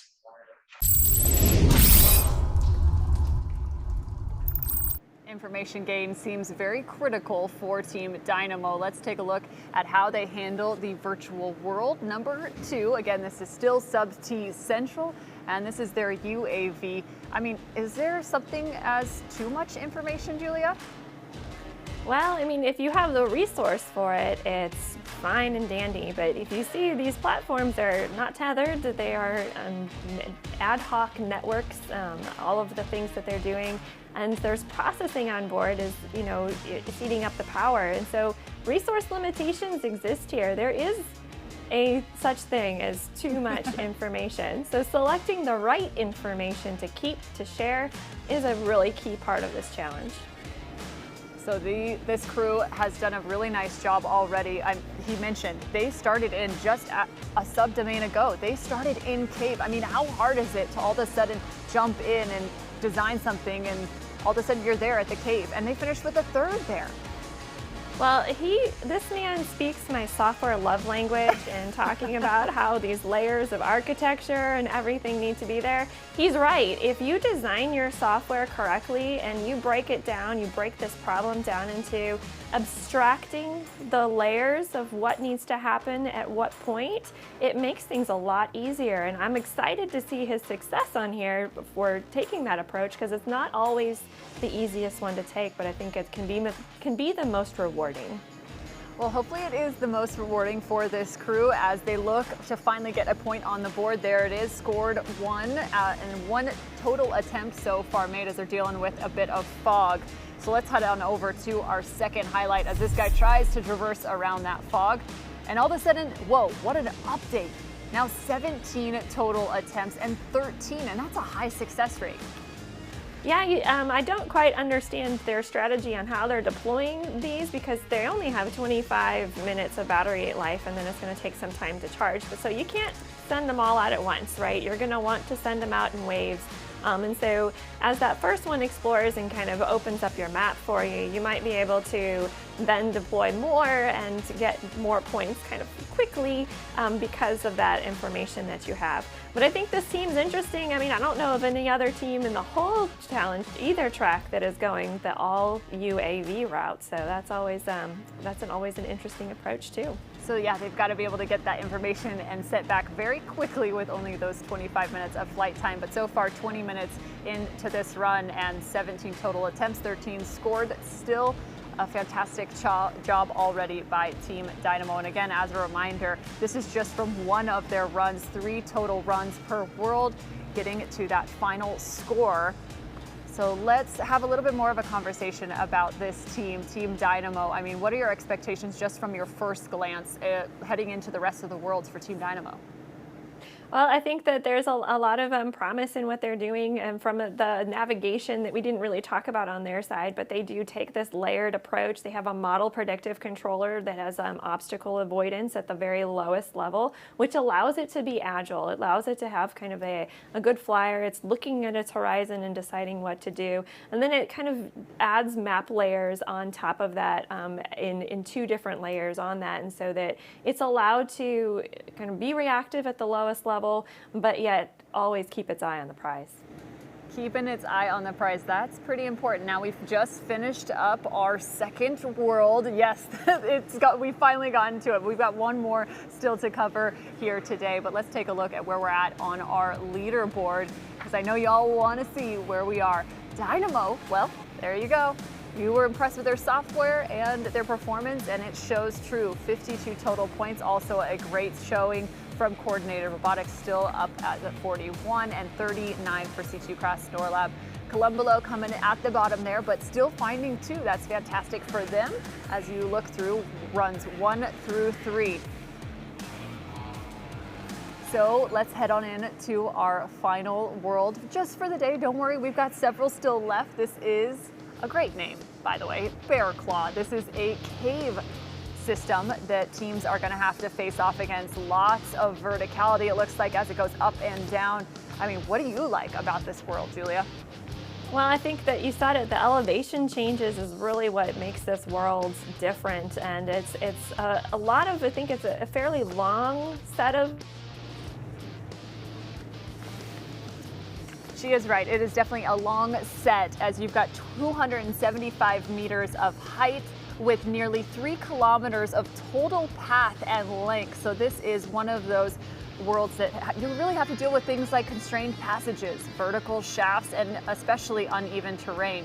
You know, in talking to our family here at DARPA at the Sub-T Challenge, one of the things they always note about caves is that no one cave is the same. You can see those constrained passageways, and now you're looking at, wow, cavernous area. So definitely having to explore different ventures throughout different cave systems. So now let's take a look at how our teams handled those challenges in the virtual world on the cave element. So Team Dynamo up at the top, and CTU Krasnor finishing in that second spot. Sodium 24 Robotics, hey, they picked up 9 more, so congratulations to those guys. But guess what? We still have so much coverage still to go. Let's look at our cumulative leaderboard, as that's just from world number 3. Dynamo up at the top spot, 121 points. We're going to have some big scores with the way this guy scored. And then we've got C2 Krasnor 115. I mean, Julie, are you surprised by these scores? Are you excited? What do you like when you see them? I like that there's a spread that really gives you a sense of who's doing what and what are the right strategies. You can see what's not working, you can see what is working, and it's great that we have the diversity to be able to learn from it. So the spread, also fun to note. Now, Julia, that's just the virtual competition. We've still got a lot more to go, especially today. We're going to head into the systems competition, and I know you're eager for that. What do we have to look forward to? Well, now we're going to see where the rubber meets the road. We're putting this onto real robots, and something always goes wrong with a real robot. They are very persnickety, and the real world has a lot more uncertainty that you can even put into a virtual world. And so we're going to get to see what really happens. Without a doubt. So we've got systems coming up next. It's also going to be a bit of a highlight show. We're going to be looking back at what's taking place in their preliminary rounds. Hey, that's coming up in just 1 minute. Stick around. We got more coming on Sub-T TV.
Hello and welcome back to DARPA's Subterranean Challenge, the final event. It is now time to head into our systems competition. Cameron Irwin alongside Dr. Julia Badger. We've brought her from virtual to reality, which is apropos considering we're heading into systems competitions. Again, if you're just joining us, it's time to start testing these autonomous systems in the underground environment. So we've got a deadly course all combined into one, and it's time for some preliminary round runs, especially for these systems. So let's take a look at who is competing today. We've got 8 different teams from around the world in systems competition. There are 4 crossover teams from the virtual competition as well. So Cerberus, CTU, Krasnor Robotica, Cyro Data 61, Marble, Explorer, Coordinated Robotics, and Team CoStar. So let's introduce you to Team Coordinated Robotics. You've already seen them in the virtual competition, but here is what they brought for systems. And you can already start to see one of the differences. So many more robots in this one. You don't have to deal with those sub-T credits. So 8 UAVs, 13 UGVs, and 2 tracked UGVs. Now let's catch up with our Team Coordinated Robotics. The Subterranean Challenge is an interesting problem involving both robotics and underground spaces. It's very hard to talk with robots in the underground spaces, and it's also hard to navigate and actually move in the underground spaces. What makes our team unique, what makes Coordinated Robotics unique, is that it's a small team, just myself, and we are doing both the virtual track and systems track. The Subterranean Challenge allows robots to go places where it's been very challenging for them to go before. The choice for aerial was set out from this particular mine do not have a lot of vertical, but other mines and cave systems do have vertical, and so a wheeled system simply cannot handle those sort of situations. And so my intent was to be able to handle those situations from the start. They work together in pairs. On top of them, there's a device that measures distance from robot to robot, and that's how I do my localization. The drones are roughly the same. The software is a little bit better, but we added the ground vehicles to our collection of robots so that we can have a more stable platform that doesn't crash into walls. So we're anticipating that there'll be narrow passages that some of the bigger robots can't fit through, rubble, and the rubble, we're hoping we can go around that with the smaller robots, and we have the smaller robots to go through the narrow passages as well. In the tunnel circuit, we were able to talk from robot to robot, and so we could chain the robots together, and we're able to do that with the ground robots as well. So we send one in as far as it can talk with us, and then send another one in so that one can keep going and just keep chaining them together so we can use the robots as our communication link. One of the reasons that I like participating in challenges like this is to be able to inspire others to go and do things, be engineers, learn math, learn science.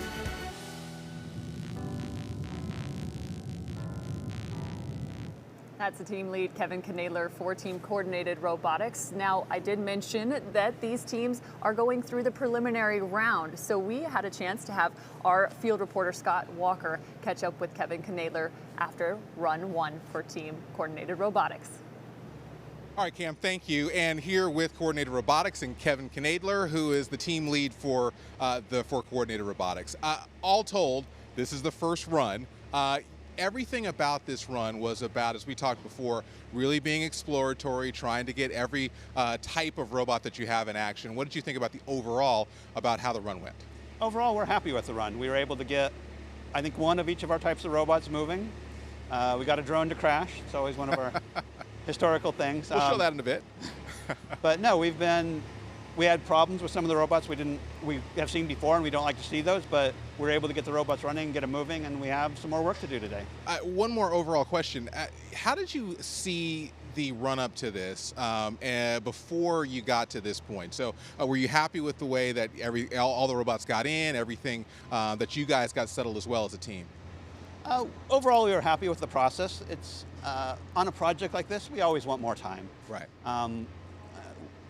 We need to work more on the testing and planning, but we're happy we're here. It's a great facility, and we're got some robots running. Okay, well, let's see those robots running. Let's see some of the events of interest here as we go into the monitor, and we'll go 15 minutes in. And tell me here a little bit about this particular vehicle and what you guys were trying to accomplish here. Okay, so this vehicle is Alley, and this has a fiber reel on the back. And so our goal here was to test the fiber deployment. Previous times we've had the fiber tangle up and tip over the robots. Obviously this robot's not going to get tipped over by the fiber, but we were able to deploy the fiber, run the robot in, and we were pretty happy with that. Now it actually went in for a little bit and then kind of came back. What did you see there? That we forgot to turn on the lights. Well, this is why we train. I went in a little ways and say, hey, it's getting dark. And so I came back out to have them turn on the lights. Overall, I mean, with this particular configuration, are you trying to do a little bit more of the mapping here and figure out what you guys have in terms of the course? Yeah, our goal really was to test out the vehicles. Each of them has like 10 or 20 different pieces that we need to keep working. Right. And so we wanted to see that each of those pieces was working. And so we got vehicles down those corridors at the initial split point and did some testing. And so that was our goal there. Well, you guys don't get a chance to see the course except for here in these events of interest. Anything that surprises you that you see here? I thought it was a pretty cool layout. I was not expecting it to be quite so narrow based on the openness here in the caverns, but obviously the robots went on in and worked pretty well. All right, and here you're seeing again one particular UGV getting all the way down this hallway. Did you expect the other vehicles that were tethered to this to follow a little bit more closely, or is this working the way you expected? This is working roughly the way we expect it to. We were going to send in others after it, but we had trouble with those because that one then it moves in and acts as a wireless repeater for the others. But the others we had trouble with that normally would have went in with it. Okay, so in this urban setting, you guys did pretty well. A little bit more difficulty here in the tunnel, I believe. Actually, and we saw a couple of your vehicles got stuck here. One of the RC robots looked like... Yeah, this is a rock crawler. I was just trying to blast through there. We only had a short period of time left, and I saw it was narrow and went for it, and it got caught on the tire right there. So what do you learn from that in terms of the ability for these things to have mobility? I think the mobility on them was pretty good. In this particular instance, I made a mistake and let it stop there in the doorway. I should have moved it forward so there was more pathway, but that's something to learn from. Now let's go to the UAVs, and we talked about a drone trying to get some lift off here. This was Bandicoot, correct? No, this particular drone is Jimothy. Okay. And so what happened is I had forgot to set the altitude hold, and so what's supposed to happen is supposed to go up and hold there, and when I let the stick back, it did not hold there, it came back down. And so I mean, obviously, Kevin, we talk a lot about this, about the autonomy that these vehicles can have, but you have to basically be able to set up what they're doing here. What did you learn about the way that you'll approach this for the next few days? Yeah, our key lesson is we need to use wall following more. We've got some exploratory behaviors in there, but we did not test our wall following enough. And so I let it do wall following for a little bit, but we need to do some more testing and enable that, because that's very applicable to this particular course. Okay, well, we'll look forward to seeing what adjustments you make going into the run tomorrow. Kevin Knadler with Coordinated Robotics. Cam, let's send it back to you. Well, one of the things that we already saw, the UAV crash, and I know that's kind of going to be a little bit of a theme potentially throughout these first runs as they test out their systems. Absolutely. Going from virtual to hardware, we're going to see a lot more things break, and that's going to be exciting for us. So we're going to see what works and what breaks. Well, and the other interesting theme too that we'll probably see throughout the day is that a lot of teams just really focusing on exploration and just trying to get their wheels moving into our course. A brand new environment, and they need to understand kind of where they are and what type of things they're going to need to see. Absolutely. And then the last one for this team, I think which is really interesting, we actually saw a tethered system go in. How common is that, and what are some of the difficulties or maybe advantages? Well, we went from talking about autonomy with the virtual system. Now we're really thinking about, well, how does the human come into play? That tether is one big example of it. Yeah, so maybe a little bit more human intervention here in the systems competition. Absolutely. All right, should we meet our second team? Let's head on over. Robotica, they're up next.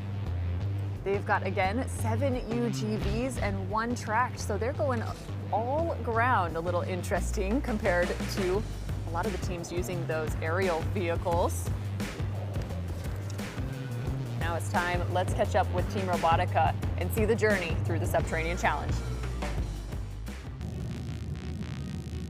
This is an environment unlike any other we've encountered in the past. We really like to pursue unique, distinct, specialized application of mobile robotics.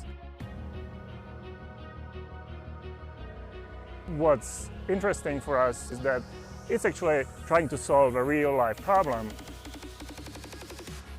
By coming here and participating, hopefully successfully, we will have proven we have not developed application of the robots for this competition from scratch.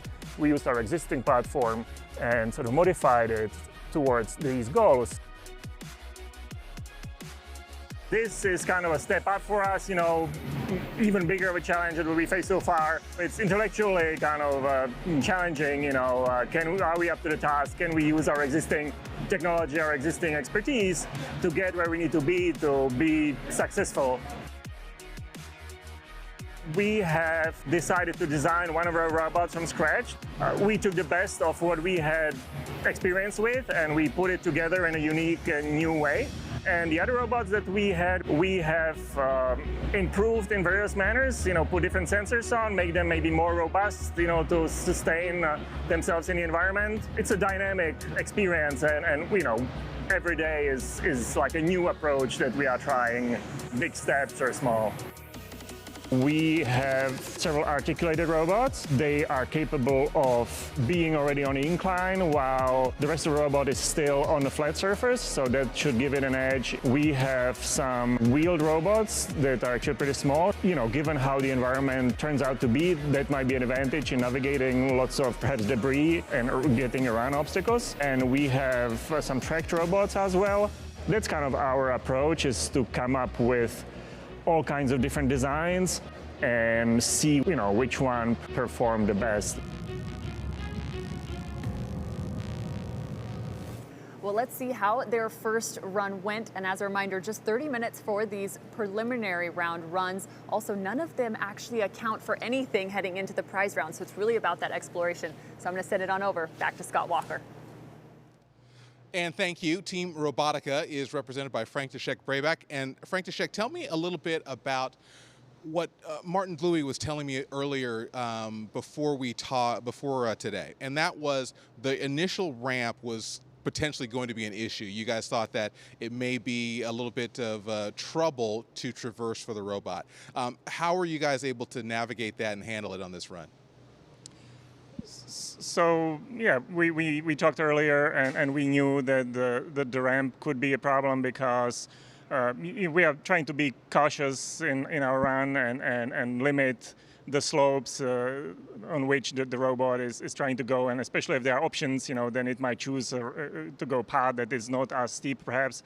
So obviously we saw that sort of yesterday during the trial sort of setup, but today we got finally the chance to actually, see how the robot behaves, and we needed to tweak certain parameters, relax certain restrictions so that the robot is not afraid of letting go and go down the slope. And so it took us about 3, go rounds to figure finally out what the parameters need to be set so that it actually does go down the entrance path without hopefully crashing later at some more challenging terrain.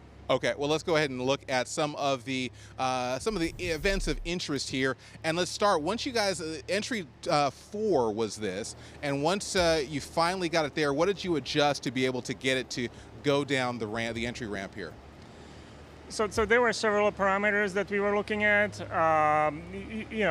Obviously it was kind of spur of the moment kind of choices that we will review, once we get back to our lab, and we will have a better understanding, what was happening. We can sort of look at the code again and see which parameters were more important or made a difference and which have not. But we changed our sort of primary algorithm that determines how the robot explores the area is mostly based around following a wall, either the left wall or the right wall. Okay, So we changed the parameter with respect to the distance that we are trying to maintain around the wall. We changed the parameter with respect to how far ahead we would like to see a surface, right, in order to keep proceeding. The edge at the beginning is very troublesome because obviously the robot is looking forward and does not see any ground in front of it. So we changed some of that. We tried to push the robot a little deeper, within the parameters of the regulation, obviously. into the tunnel so that it's not such a big drop. And yeah, eventually third or fourth round, we managed to make it go actually inside. Yeah, this was the 6th entry here, and it did score a point as well. In terms of the total mapping, obviously you didn't get too far through. How do you feel about the way that mapping will go as you enter your next preliminary run? So we approach this round as we are not really trying to do a proper run. We are just trying to familiarize ourselves with the parameters of the run, understand what we are looking at, and hopefully tomorrow, we will have more like a strategy that we can use as a trial before the prize run. So this was not our get as many points as we can run, even though we did get 1 point because apparently there was a fire extinguisher nearby. But we were testing, going down the ramp as we discussed. We were trying to understand what's opening up behind, which we did get some information from our robot based on actually getting further into the situation there. And we were also testing our communication because we are using Wi-Fi as far as we can, and beyond that we have long-range radios. And so we were trying to understand how far we can get with Wi-Fi, at which point we need to start relying on the long-range radio. Are we going to lose long-range radio? And we will adjust our strategies based on all this information. And again, hopefully tomorrow it's going to be like a trial run for the prize run, as opposed to today, which was just like, let's drive around a little bit and see what's what. All right, so last thing, you were pretty happy then with your perception and your networking thus far today? I mean, it can always be better. It was not as much about being happy as I kind of understand where we stood. We're not going to change what we have today. We just need to learn how to use it to the best extent possible. All right, Francis Brabeck, we appreciate your time as we get to the scorecard for Team Robotica. We're looking forward to seeing what you guys can do. 100% rate on finding that one artifact, and we'll see what you can do in day 2 on that second preliminary round. Thank you. All right, thank you. One of those points from Team Robotica is that they have to use what they have here on site. And for a lot of those teams, that's definitely the case as all those systems finally make their way over. Now, it's also time to talk about this team because one of the things they mentioned, very constrained passageways. That's at the forefront. Absolutely, yeah. They didn't see the same slope as they were maybe expecting going down. That could have been where a sensor placement issue, or it could have been a gain just to tune. Same thing with the tight walls, so they'll need to take that back and look at that tonight. Oh, without a doubt. And that constrained passageway, that's definitely the theme throughout the day after talking to all of our teams. Now it's time to get into a different segment. Here is robot technology, and today's focus, mobility.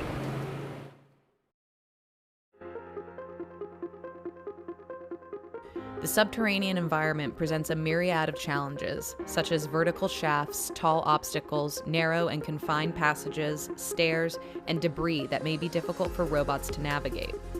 Teams have found success overcoming these challenges by employing a diverse team of robots that can combat various terrains. With advanced autonomy and robust communications, robots can flag areas of the environment for their more capable teammates to explore.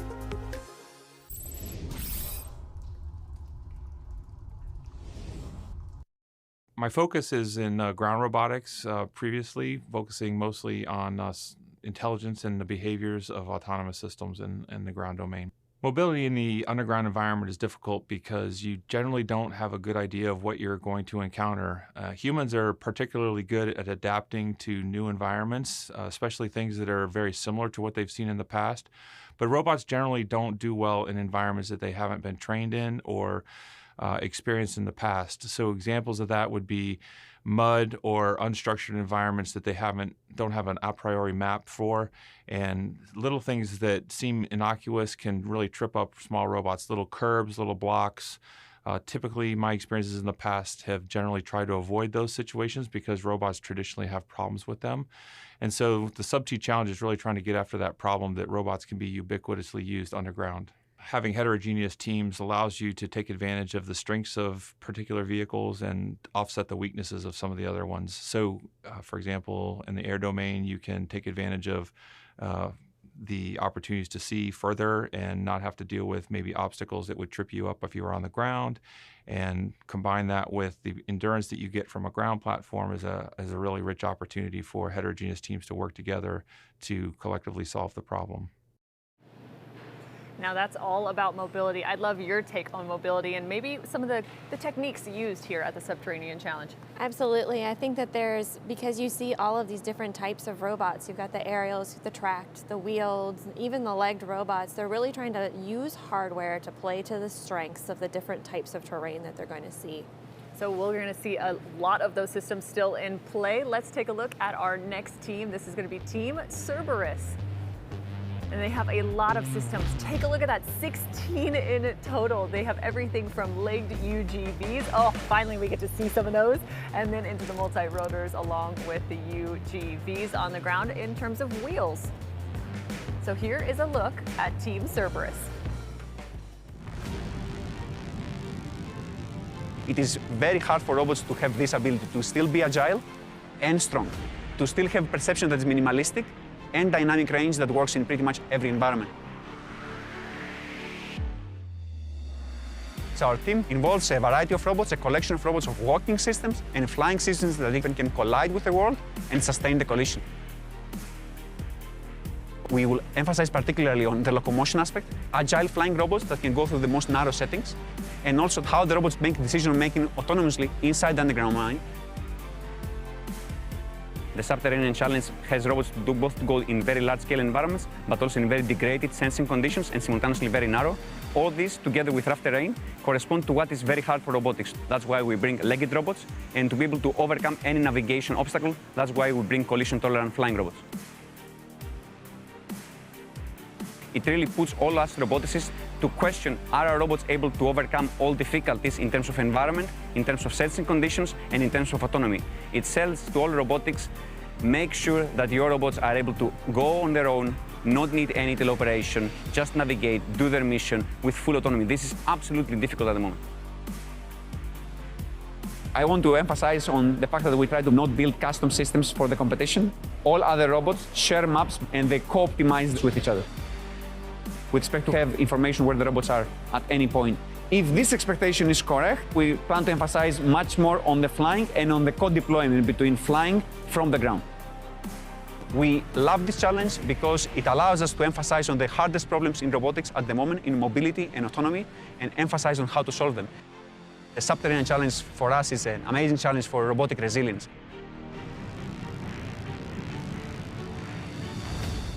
And now we're going to send it on over to Scott Walker as he walks through some of those highlights from their first run. Thank you. Marco Trenzato has been coordinating Cerberus today, and it's interesting, Marco, because the plan earlier, as we talked to your team lead, Kostas Alexis, was let's get your four-legged animal robots out and exploring as fast as possible. How did you feel about the way that your vehicles were able to traverse the obstacles today? I think at the beginning it was pretty good. Then there were a few different branches, so basically decided to send one animal in which area to check this out. And for today we did not deploy our area scout because one passage was quite narrow, and in the other two I had the animals going on. But in principle we could also have explored this area, but overall I think we went pretty good. It was a nice deployment and we could get 4 robots in the course today. Well, there were a lot of cheers from your team we could hear through the control room. Let's go ahead and look at some of the events of interest here today, and we'll start very early, and that was your first animal actually getting down and getting to a decision point early on. What did you see from this robot earlier? So here I saw 3 possible ways where to go, and then I decided to deploy this robot in one of them and basically told it to explore this area without coming back, basically. Okay, and that was through the tunnel phase, and was able to get to one of the wood bridges, and also that scoring the first point right there, getting to a backpack. A lot of cheers that you guys with that as well. Always your point total didn't look like there were a lot of attempts sometimes for an artifact. Did you notice that? That's correct. Yeah. So basically how it works is that the robots report the artifacts at the base station, and then the operator decides whether to accept them or not. But basically, we think that it's better to have a bit more false positive than missing one score. Well, all told, the navigation, were you happy with the way that these animals were able to traverse, even with an obscurant like that seemed to throw it off a bit? I did not see that, so we will have to check data probably. Okay. But overall, I think we were pretty happy. All right, well, let's go ahead and go to one of your second animals that got to the urban stage. And with that, I know a lot of teams, some of the issues that they have are with stairs, but this particular vehicle was able to handle stairs very nicely. Yeah, we believe that Lego robots can really show their capabilities when the terrain is rough and hazard, but of course on stairs they can outperform wheeled vehicles in general. So that's what we were hoping to show, and that's what we did today. Okay, and this is one of the first times you guys are able to see then getting down this subway platform. Looked like you had a problem with the other bot here before. Did you notice that at the time? I saw that when the robot that is standing now arrived at that point, because that's the first robot that went in and basically was exploring without communication. So then we will have to see what happened there. Okay, and this is another bot into the cave area, and we're able to see you guys got into 3 different types of areas. What did you notice about the cave that you were able to navigate successfully there with your point totals? I think at the beginning it was pretty narrow. Indeed, the first animal decided not to go there and took another path. And then the third one that I deployed, I explicitly told it to explore that area. And also it was very narrow in a few spots, but likely our navigation system could plan around these obstacles and keep on going. And you were able to identify the backpack there that we actually saw in that camera shot. Overall, were you happy with your mapping and perception today? I think so, yes. I would say it was pretty good. Okay.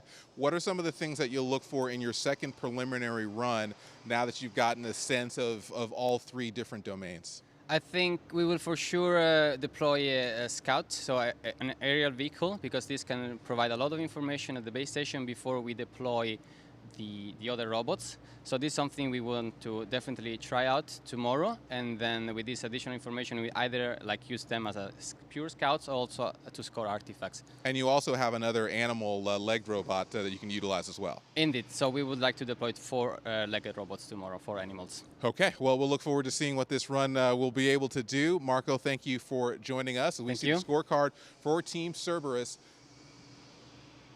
Very successful in terms of identifying the number of artifacts, and we'll see with those 7 artifacts how they'll be able to improve on that on day 2. 7 artifacts scored. Now, they did say potentially a scout being sent out in their next run to kind of figure out the lay of the land, and we're already starting to see a little bit more of that human intervention.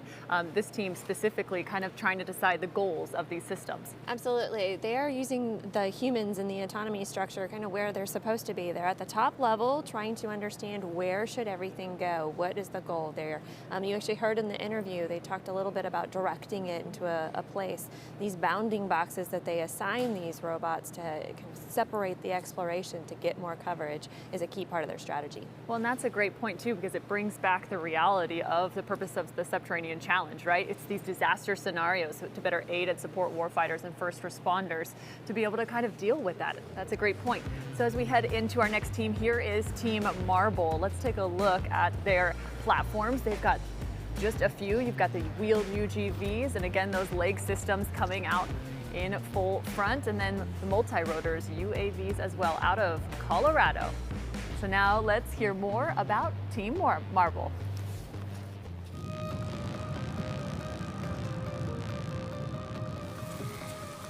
Academics and researchers are doing a lot of great work, and sometimes it's difficult to transition that work out into the field. And so the real big challenge here is integrating all the different components and all the different pieces. Subterranean Challenge has really revectored our siloed approach to various algorithms and various perception capabilities and various approaches to autonomy. It's allowing us to combine and integrate all of those. Our team is unique for a number of things. So on the perception side, we've got a lot of different modalities we're looking at, fusion across these modalities, as well as sort of the longevity solutions. we're leaning heavily on our autonomy side. So we went from sort of very complicated approaches, very fancy approaches, to more graph-based sort of localization. I think our perception, we've got a couple modalities we haven't been able to take full advantage of yet. We're looking forward to doing that. I think we've got our platform settled now. Hey, we've worked through all of those kinks. After Tunnel, we decided what technologies would be important for urban as well as cave. And we've added some different types of platforms due to the additional mobility types of challenges.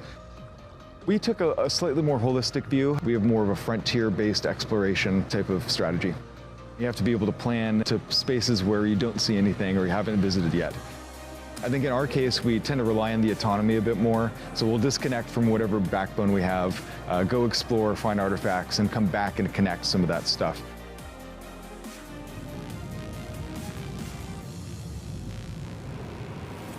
It's time to see how Team Marble did in their first run, so over to you, Scott.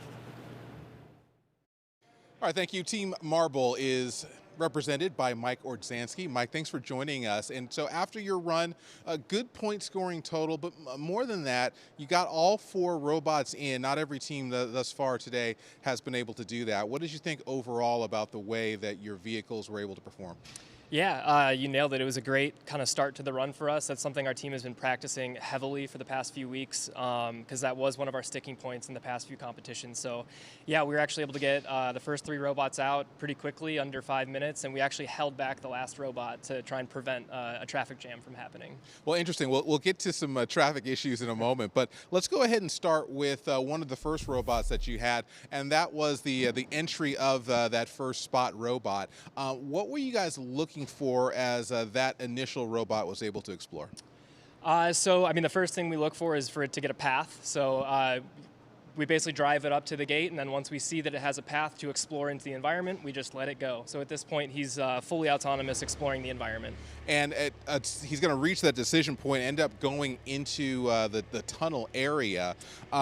Were you happy with the way that the navigation came? There didn't seem to be a lot of mobility issues today. Yeah, so I mean, we bought the Spot robots specifically for their ability to traverse hazardous terrain. And so, yeah, they did their jobs, and looks like they went over some train tracks and some little inclines. So, yeah, we're pretty happy with the way the Spots were navigating. Overall, it's a very simple lineup for you. As we go ahead and look, this is the second legged robot going into that urban area. And in terms of what we're looking at, I mean, I believe we're seeing the LiDAR on top of that payload, correct? Mm-hmm. How is the robot able to handle the navigation and then some of these really interesting spots like stairs? Yeah, so we're building a map as we navigate the environment, and so it's an occupancy grid map. So the robot basically knows what's occupied and what's free space, and then we also do an extra assessment on roughness of the terrain. And so he makes a decision on where to go based on, you know, what the map around him looks like. So he's basically just exploring to try and get to places he hasn't been to before, which is what we call frontier. So it's the edge of what's been seen and unseen. And all told, you were able to get all 4 of those spots in. Now, this is bot 3, and we're able to see, again, one of the Huskies then get into this area. This was the tunnel area. Were you able to get a full map given the way that your vehicles interacted? Yeah, so our robots share maps, actually, and they share communications. So as one robot gets closer to another robot, we get all of its information and all of its map, and it fuses it into its own map. So once a robot contacts another robot, we get the entire map that we've explored so far, which really helps us kind of increase our exploration efficiency. But here we're seeing, though, as you said, both of these Huskies are in the same spot, and why was that? So they prefer to go to places that other robots haven't been, but if they don't have a place like that to go to, they just go to the closest frontier for them personally. And I think at this point, our first Husky had gone offline, so I'm not sure if they were deconflicting at that point. Well, looks like basically what Highway 36 after a football game in Boulder, right? Oh yeah. So it's a lot of vehicles in one space. You talk about deconfliction. Mm-hmm. Is this something that you still need to refine, or are you pretty happy with? I think so. This is probably a scenario we would have preferred not to get ourselves into.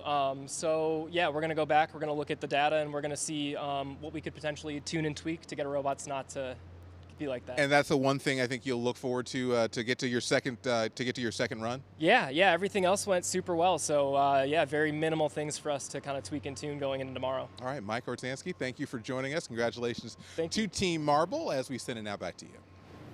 Now we've already seen 2 different lake systems already take our courses, Animal and now Spot.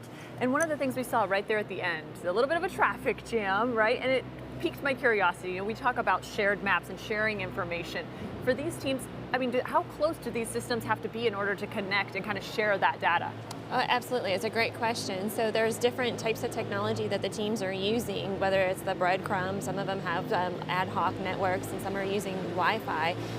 Some are stronger than others, there's different frequencies, and so it really depends on what system they're using to do that. I think one point that I want to make about Marble is that they've created technology to make that fast reconnect time. So they let them go out and then it comes back, and if you've ever tried to connect to, internet on your laptop, that fast reconnect is a really important thing. See, and communication is just so pivotal, and I love that you see so many different styles and types from each of our teams. Speaking of teams, let's head on in to our next team. This is going to be Cyro Data 61. This is our team from Australia. Also, obviously, Georgia Institute of Technology peeking in there as well, and they've got a bit of a expanded roster from the UGVs, from leg to multi-rotor as well as track. So let's hear more about Cyro Data 61. I think this challenge is really forcing this diverse group to basically do one thing, and it's really bringing all of these technologies, together much more rapidly than it would in a more abstract academic sense. I think that the toughest thing academically about this is having multiple robots work together with very limited human interaction. We're using quite a few different systems in this challenge, and I think some of the core technology that really differentiates us is we have a pretty robust multi-agent SLAM solution. So all the robots are actually communicating their pose with each other and sort of fusing their maps in real time. We've started from a really strong multi-agent localization framework with the spinning LiDAR. So we built a common perception backpack. And then around that, we've really built this multi-agent exploration. So the drone's able to explore by itself. The robots with these global maps can determine these frontier points and autonomously explore. But really, we send in this large Titan robot, the big tracked robot that deploys comms nodes, and every other robot fans out from that and reports back into our comm backbone after it's finished exploring.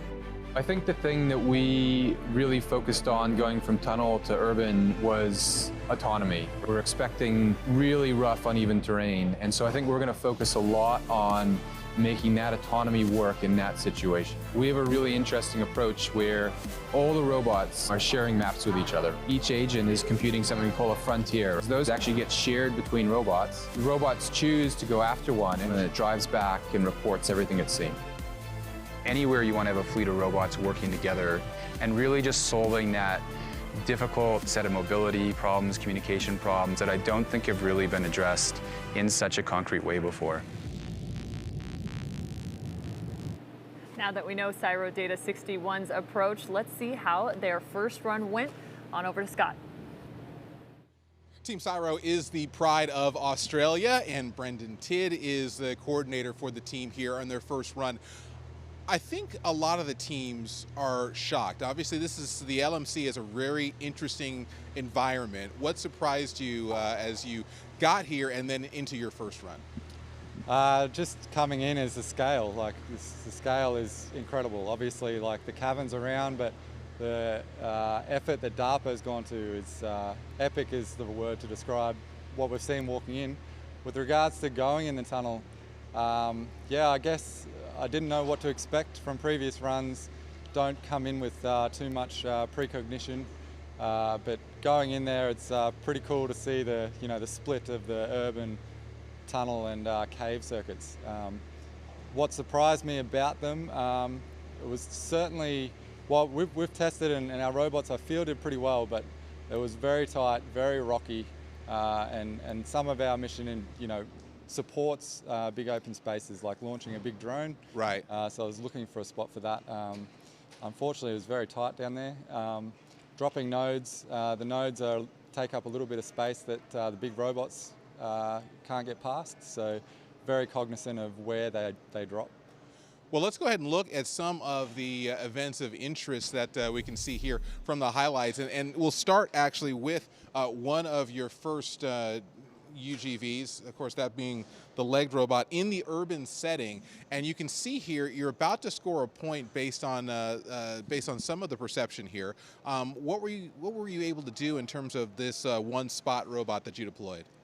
So very soon I lost communications with that robot. So right. When I split up the robots, it's only the big titans that are carrying those drop nodes. Right. You can see actually on the left-hand side of the screen, that's actually the mannequin where you guys scored. Yes. Yep. So for a long time I didn't get data back from that robot. So basically it went off into the darkness and disappeared off my screen. Well, you can see it's obscured a little bit by some smoke, right? And eventually I got that data back, which is the reason why I was able to score that point. This is what I discovered as well once I got the data back, that unfortunately the spot was down. Well, we had a man down. You guys didn't actually put the other spot robot in, though. That's right. Okay. So we'll get back to that in a second, though. I wanted to see, this is the node, the communications node we just saw there. How did you feel like the big BI-8 Titans performed here? They did really well. I'm really glad that they both went in. Yeah, that spot, by the way, we call that spot Bluey. Bluey's a very popular show in Australia, and she's got a sister named Bingo, and that's the second one. Bingo didn't make an appearance. Bingo didn't go in, that's right. All right. But yeah, those tank robots did really well in those environments, but as you can see, it's very tight.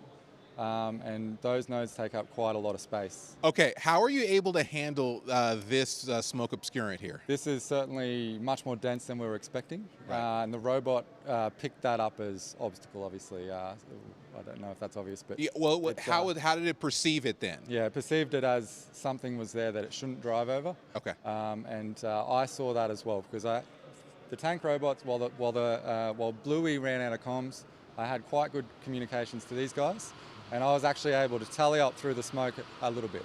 Okay. But there was a point where I couldn't do that anymore. Well, it's interesting here. This is a bear, I believe, and yes, right, was able to navigate a little bit through what looked like too tight a spot, but yet he was able to go back and forth and kind of get himself out of it. Yeah, absolutely. So they've got several behaviours that cope with certain situations. One of them being, if it's stuck on an obstacle, it will try and get away. It's got several things to stop it from tipping. Some really well-tuned controllers for that type of environment. However, this is a bit extreme, even for what we've tuned for. Okay, so that's mobility. And now talk a little bit about perception, because you had a run where there were, I think you were 4 for your first 4 in terms of scoring, but there were a lot of attempts like this one that we recorded here where you were able to miss. Still had to put up a lot of points, but what were some of the issues there? Yeah, so the ones that we scored early were very clear objects, very well localized, and I can verify that on my map. One of the objects that I was detected through a rock wall, so like a gap in the rock wall, the camera spied a thing, and the lasers hit the rock wall and said that's where it is. I was able to see that on the camera feed, and it was just a couple of clicks to figure out exactly how far away that object was. But the rest of them is basically hunting down Wi-Fi. So we found 3 cell phones down there, one visually perfect detection, the other 2 Wi-Fi hunting. It took me quite a go to, all the rest of those were basically that. And there was a blue rope down there that wasn't DARPA approved rope. So okay. I submitted one of those. All right. Well, all told, though, pretty good scorecard that you guys have there for Cyro. A good preliminary round, and we'll look forward to seeing what you're able to do on day 2.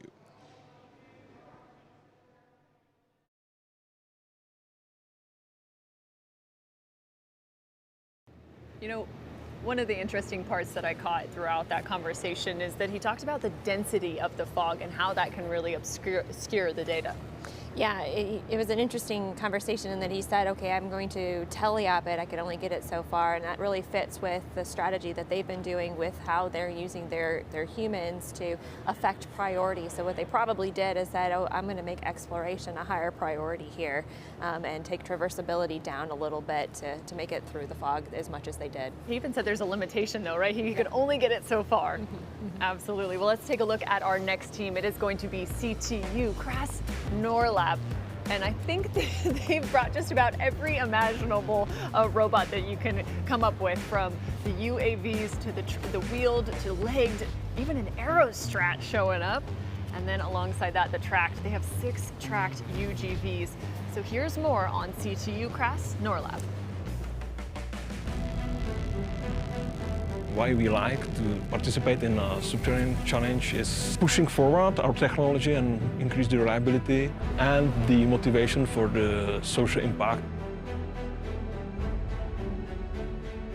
And we see this is the opportunity to put things together: autonomy, ground vehicles, area vehicles, localization, navigation, and also detection of the artifacts. We are a little bit pushing the communication infrastructure, but it's still not at the, let's say, expected readiness. We've been working with the firefighters, human rescuers, and we've been creating the team of robots and the humans in a way they could smoothly work together. We have 4 kinds of robots: flying quadrotors, the hexapods with the 6 legs, small robot, and then the bigger ones, 2 tracked robots with active flippers, and 1 husky robot. The performance is very stable and quite on the level of many other very good teams, which I'm very happy for. Essentially, the urban is essentially 3D environment. We had to improve our navigation, mainly the exploration mode, to be able to go to the 3D. We paid more attention to the algorithm that essentially controls the tracked robot. The flying had to adapt to the 3D, so now they are carrying 3D lidars, not just 2D. We added the RGBD. We are now fusing more data than before, so using the RGB depth data for making the local maps and also for the localization. That is CTU Cras Norlab. Now I'm excited to see how their first run went, so over to Scott. CTU Cras Norlab brought a number of vehicles here, and Wojtek Slansky is here to be able to talk us through them. I know that in talking with your team lead earlier, Thomas Svoboda, he said the plan was to get as many ground vehicles into the mine as possible, but it took you 5 minutes to get anyone in. Why did it delay that long? So we had some problems with the connection to the robots. Okay. So we're trying to solve it. We think that one problem could be because of some connection with Marmot, because he made some different some traffic that was like we don't know what's happening. So we just cut him off because he was the weirdest one in the traffic, and then we didn't use all the spots. It was the plan because we didn't know what to expect there, and we don't want to destroy all the spots at the preliminary rounds. Which is something that everyone is considering.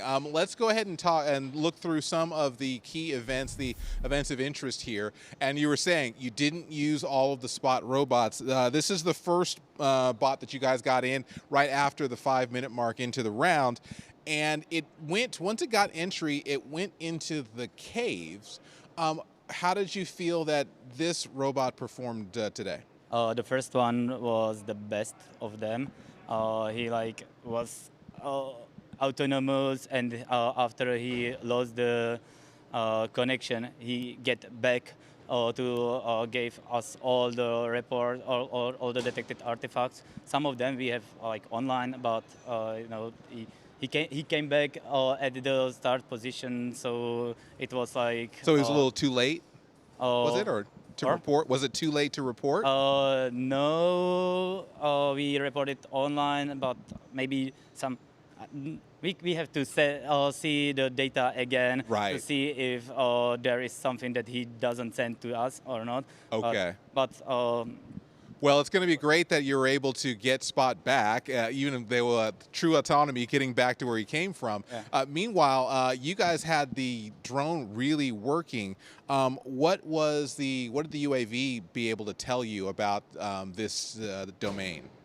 I think that the guys that are doing the drones did a really good job. We have a little problem that they detected some artifact, but we had the problem with localization of the artifact. Like I know that there is the artifact, but the position was not correct. Okay. So we have to see again what happened, if it was the problem of the alignment of the gate, or if there was some shift. Right. So if not, drift is a problem, and I know yeah, certain people. You can see the narrow corridor there, like at the, so it can be the problem as well. That's right. Okay, this is one of the wheeled bots that you have Yeah, into the I tunnel seen and that got stuck, got right? Stuck on this. Yeah. How do you manage that? How do you manage that kind of terrain? This, you can see that this robot is not made for that. So I've tried to like rotate it to get unstuck, but it's not possible to get out of there. So next time we have to like choose which robot will we go where. Right. To like be able to not right. stuck again. Yeah, no worries. Well, of course, again, the tracked robot that you guys were able to utilize as well, but there were some issues where it was bumping up against things. How do you feel that, where do you think this robot may be useful later? Yeah, that's what I see for the first time. So oh. Okay, I only know that he was stuck somewhere near the Husky. So right.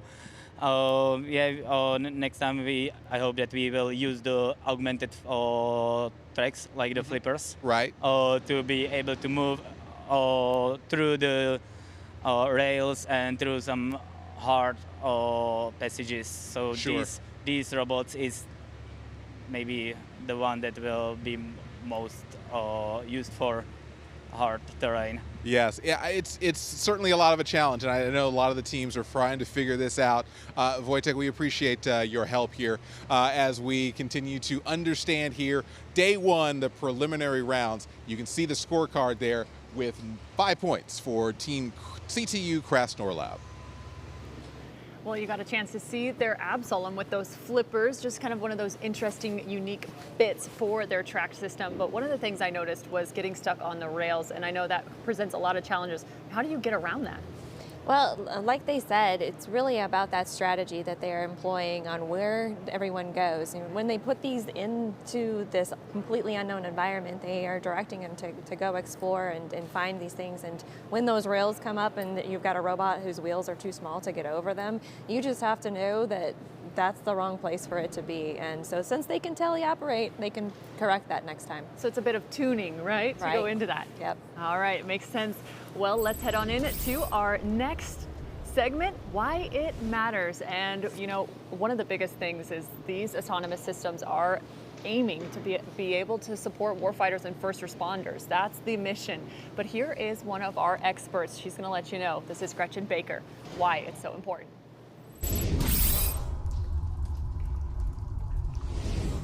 My name is Gretchen Baker. I'm the ecologist and cave specialist at Great Basin National Park in Nevada. I'm also an instructor with the National Cave Rescue Commission, and I am also the national coordinator for that commission, the NCRC. So when we are doing cave rescue, we're not only looking at where people can move, but also where we can get a cave litter through, and we have to be able to carry that through. And so knowing the dimensions of different spaces, especially tight spaces, knowing where there are vertical drops, knowing where things might be wet, and also anything that is a little bit out of the ordinary is really helpful for doing a cave rescue. We map out a cave rescue by knowing what our obstacles are, and we plan for each obstacle. For example, if we have a vertical drop that's 50 feet and we thought it was only 30 feet, then that could be dangerous because we don't have enough rope. So knowing the depth of those vertical challenges is extremely important so that we bring the right gear with us. Knowing how tight passages are and how long they're tight for is really important so that we can plan to have people staged along those tight places to help move the litter along. We also need to know, for example, if there is bad air in a cave, and that's where robots could really help us if they're taking measurements of the bad air in the cave, because they might be able to go in places where humans really can't go safely unless they have really specialized equipment. Being able to go through tight spots that humans don't necessarily fit through and be able to go map in the farthest reaches of the caves would be really helpful, because in many cases, the cave might have a connection somewhere else back to where humans can fit. It just hasn't been discovered yet. There are so many unknowns in caves, and so robots can help us find out some of those. In addition, robots, especially flying robots, when we get to that point, may be able to help us move through the cave a lot faster and even be able to help us find where people are lost in caves. And so rescues may get a lot faster with that. Robots being able to carry gear to measure the air, and that would be very helpful because some caves have bad air. And sometimes it's just seasonally. And so we can go in the caves part of the year, but the other part of the year, it can be dangerous. And that would mean that people might have ventured in there not knowing the air was bad part of the year. And if we had robots that could go in and test it for us, we would know exactly what equipment we would need to take in with us. Getting enough people to come to a cave rescue quickly can be a challenge. And so if we can use robots to help us get into the cave and start searching it, that would save us so much time.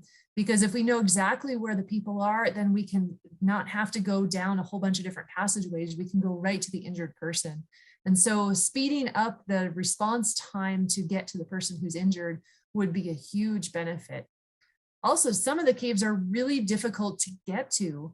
We have some caves within Great Basin National Park where we have to drive 2 hours up a 4-wheel drive road, and then we have to hike across a mountain and along a hillside and scurry along some cliffs to get to the cave entrance. And so if there's a way to get to the cave faster, that can save us hours. And then we know exactly what the problem is and what gear we need to take. And that is our subject matter expert, Gretchen Baker. And Julia, I mean, this is so real, right? That's one of the huge aspects. And she talks about the verticality. She talks about other things like tight corridors. And one of the other elements, how do you even get systems to these places? And you have some expertise. I mean, you work more so in the space world, but I mean, how challenging is it to really get these systems to their environment? It can be really hard. I mean, it takes a rocket for me, but for this, I mean, it's still a logistical challenge. I mean, even this competition here, it's amazing what they were able to do in this cave. Well, without a doubt, in a lot of those systems having to fly international borders, I think they've been carried on a few times on a few different planes. Now it's time to get back into our runs. Team CoStar is up next, and again, these robot rosters just continue to grow all the way through. They've got just about everything you can imagine. This is the Jet Propulsion Laboratory, and of course, the Massachusetts Institute of Technology. So let's learn a little bit more about CoStar.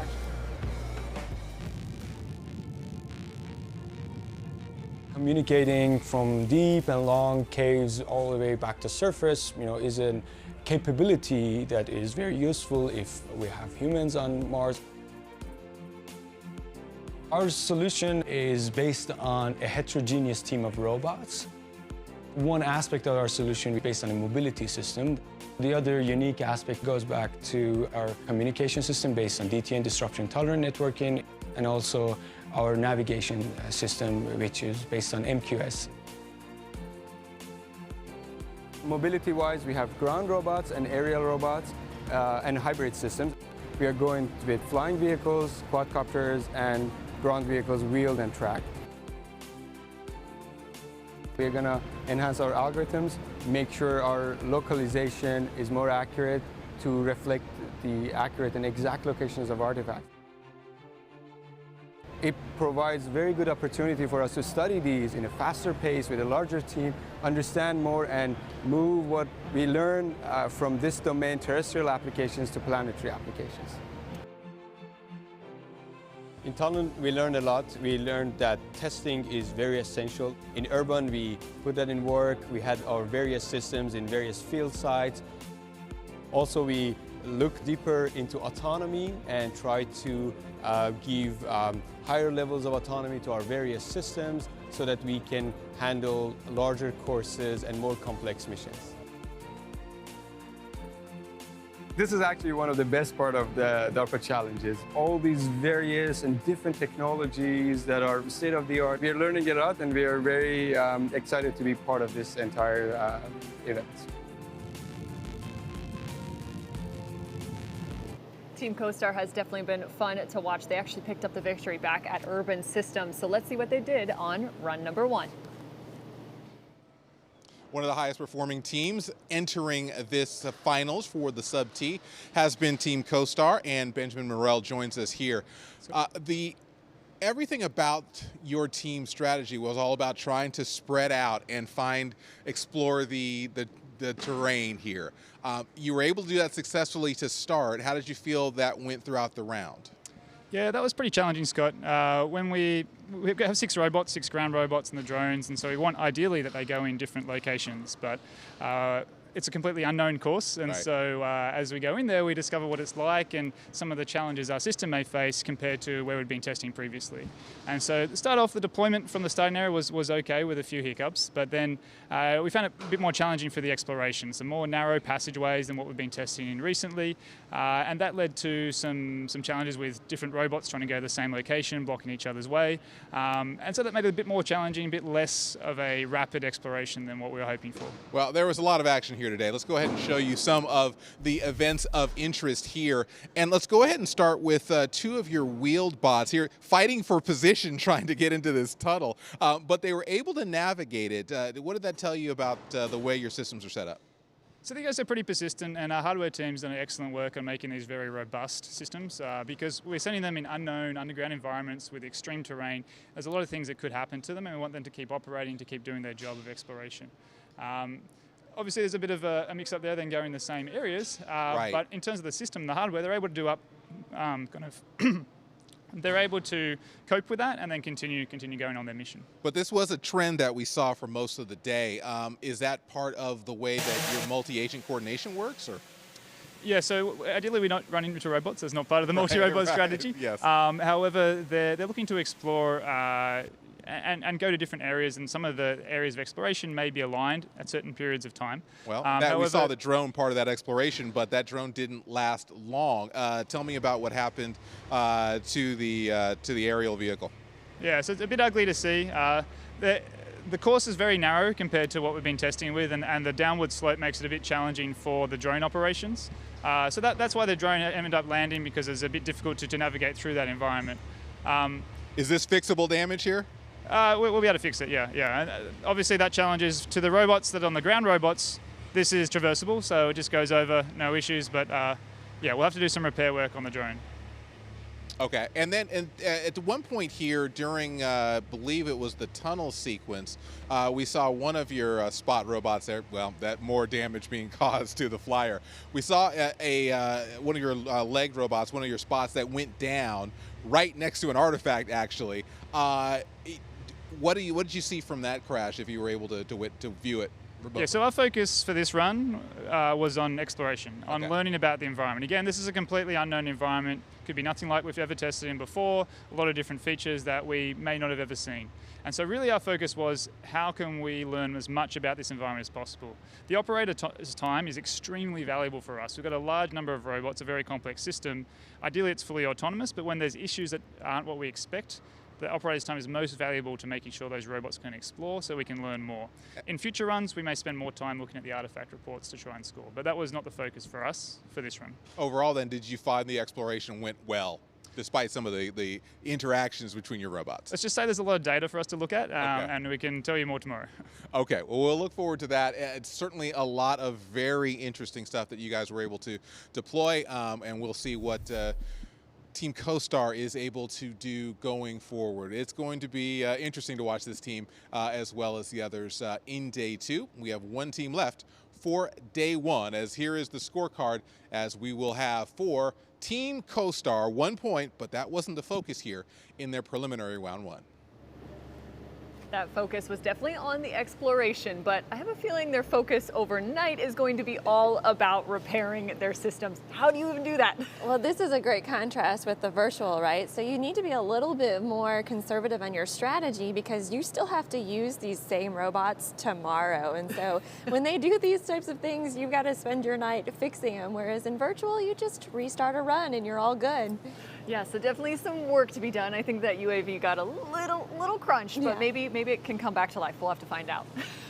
All right, so it's time to head to our final team of coverage for the day. This is Team Explorer out of Carnegie Mellon and Oregon State, all the way up in the Pacific Northwest. They've got 7 UAVs. There's a UGV in there as well. And man, those legged ones, they're showing up big time here at the final event. Let's learn some more about Team Explorer. Motivation for participating in the Sub-T Challenge, perhaps obvious, is to win the Subterranean Challenge, but it's also to really push forward robot autonomy in a way that it's never been pushed.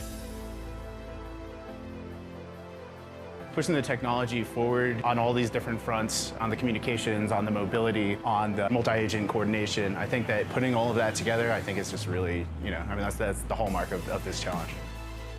So we're doing multiple different vehicles. We're doing heterogeneous, so flying vehicles, ground vehicles. We're trying to solve communications problems. We're trying to solve coordination problems. You can't just have one thing work, right? You have to have 5 different things simultaneously working.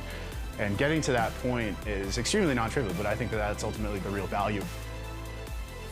You start to learn what works and what doesn't work. Start to tune your strategy to take advantage of the strengths and the weaknesses of the technology that you're actually using.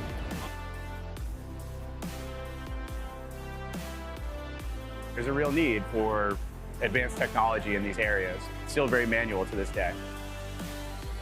For us to go and really, in some sense, put boots on the ground, our version of that, I think that it's clear what the potential impact could be.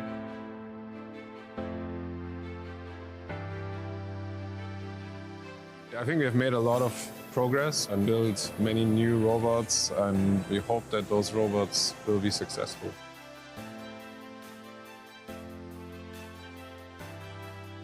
It's pretty much everything people do in the field of robotics. If you put it in one pot, that's the Subterranean Challenge. And I think that having any one of these pieces be sort of at the cutting edge is a feat unto itself. Putting them all together, I think that, as a forcing function, this is a really invaluable event.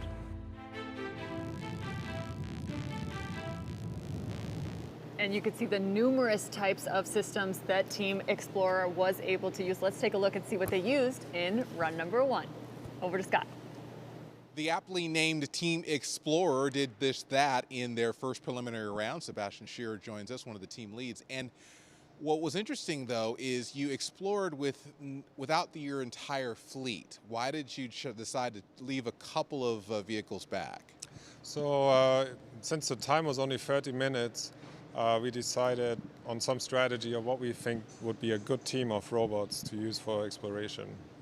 Okay, and so with that, how did you feel that they were able to do that overall? I think it went okay. Some of our plan didn't quite go as planned, but that's just the nature of exploration. Well, and so we adapted. All right. Well, let's go ahead and see how some of the vehicles explored, and let's start with that was your first bot that went in, one of the wheeled marsupials. And what was interesting is the choices. So chooses to go into cave and then gets a little stuck. What do you see about the mobility of this vehicle, of this UGV? So I can only see black. It's harder in the cave, is all I'm saying. Yeah, yes. I mean, we actually, our operator told us that it gets stuck a little bit, and so he chose a different route. Okay. Oh, okay, yeah, it wedged itself in there. Yes, managed to get out though. So how did you build that resiliency into the system? Yeah, so the robot knows when it's stuck, and also knows that sometimes the right thing to do is to just on the wheels, and so it has certain behaviors to make it get free. Well, let's go ahead and look at the second bot that we saw. Same type of vehicle, and it went over one of the communication nodes. How does that help this particular UGV operate? So so as the robots go in, they build up this mesh network of nodes, and they know where the other nodes are and will explore there. So what was most interesting here is they're in the urban area, and again, it's really interesting to see you guys look at this for the first time. Yeah. But this particular vehicle was a bit of a bull in the china shop. They were using power in there in some really unique ways. As you can see, kind of knocking some things over a little bit. Yes. Yeah. I mean, how do you balance the strength and knowing what the limits are for it? Yeah. I mean, that's kind of part of. The robot isn't afraid to bump into things, and that's part of the strategy.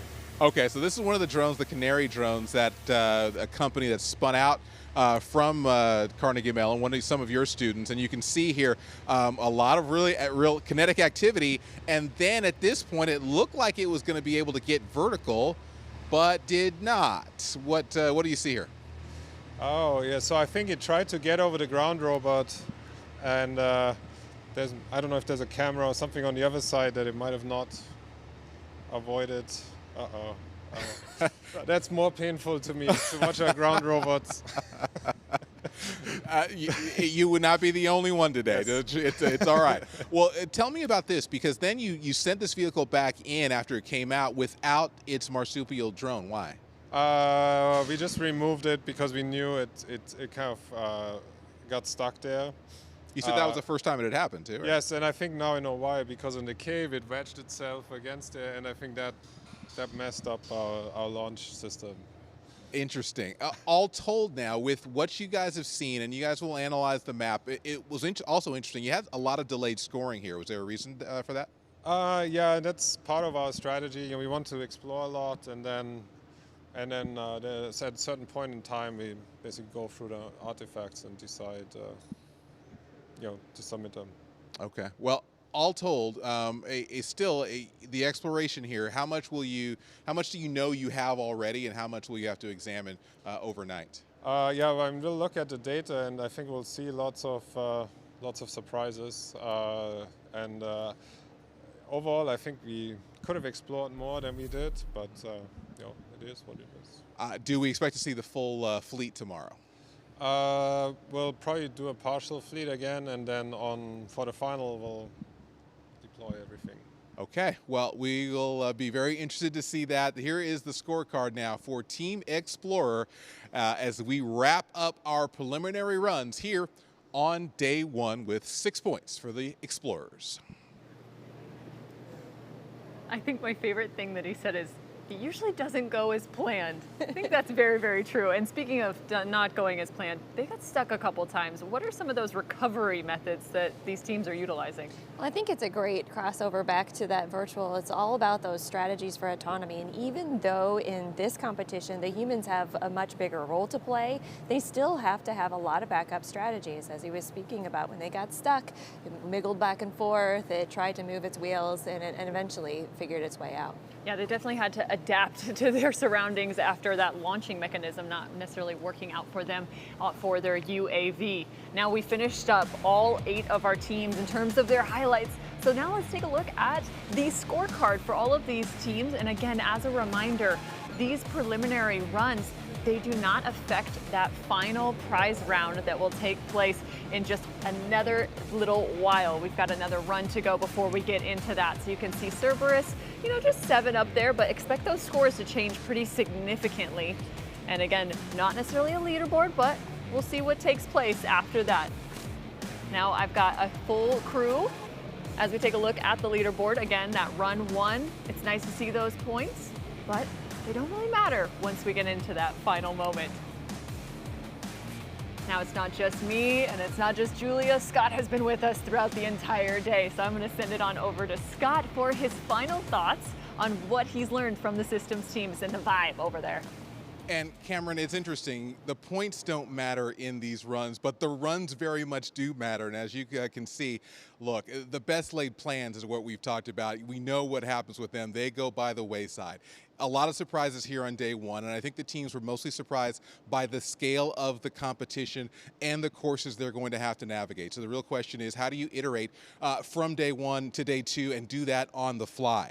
They are very cognizant in the in the talks we've had outside of the interviews about saving resources. That obviously includes the robots not having each of their fleet participating, but it also includes the roboticists. There is some human element here, and in particular, Coordinated Robotics Kevin Knadler was saying, look, I got to make sure to get 8 hours of sleep. I have to make sure that my team is well rested. Many of the team leads were thinking about that as well. So if you look toward to day two, I think you may see again some of that conservative use of resources to be able to make sure you have as much as possible going into that prize round. Cameron.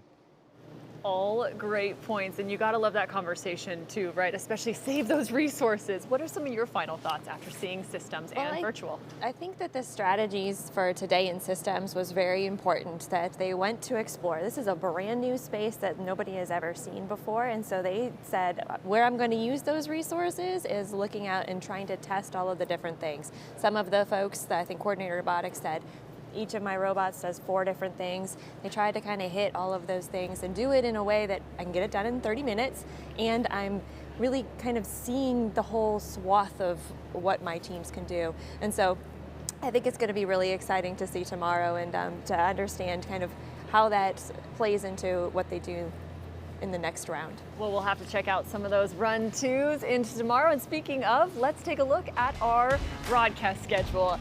Virtual competition and the systems competition happening simultaneously. So we still have a little while to go here at the final event of the Subterranean Challenge. Stick around because we got more coming to you tomorrow. We'll see you then on Sub TV.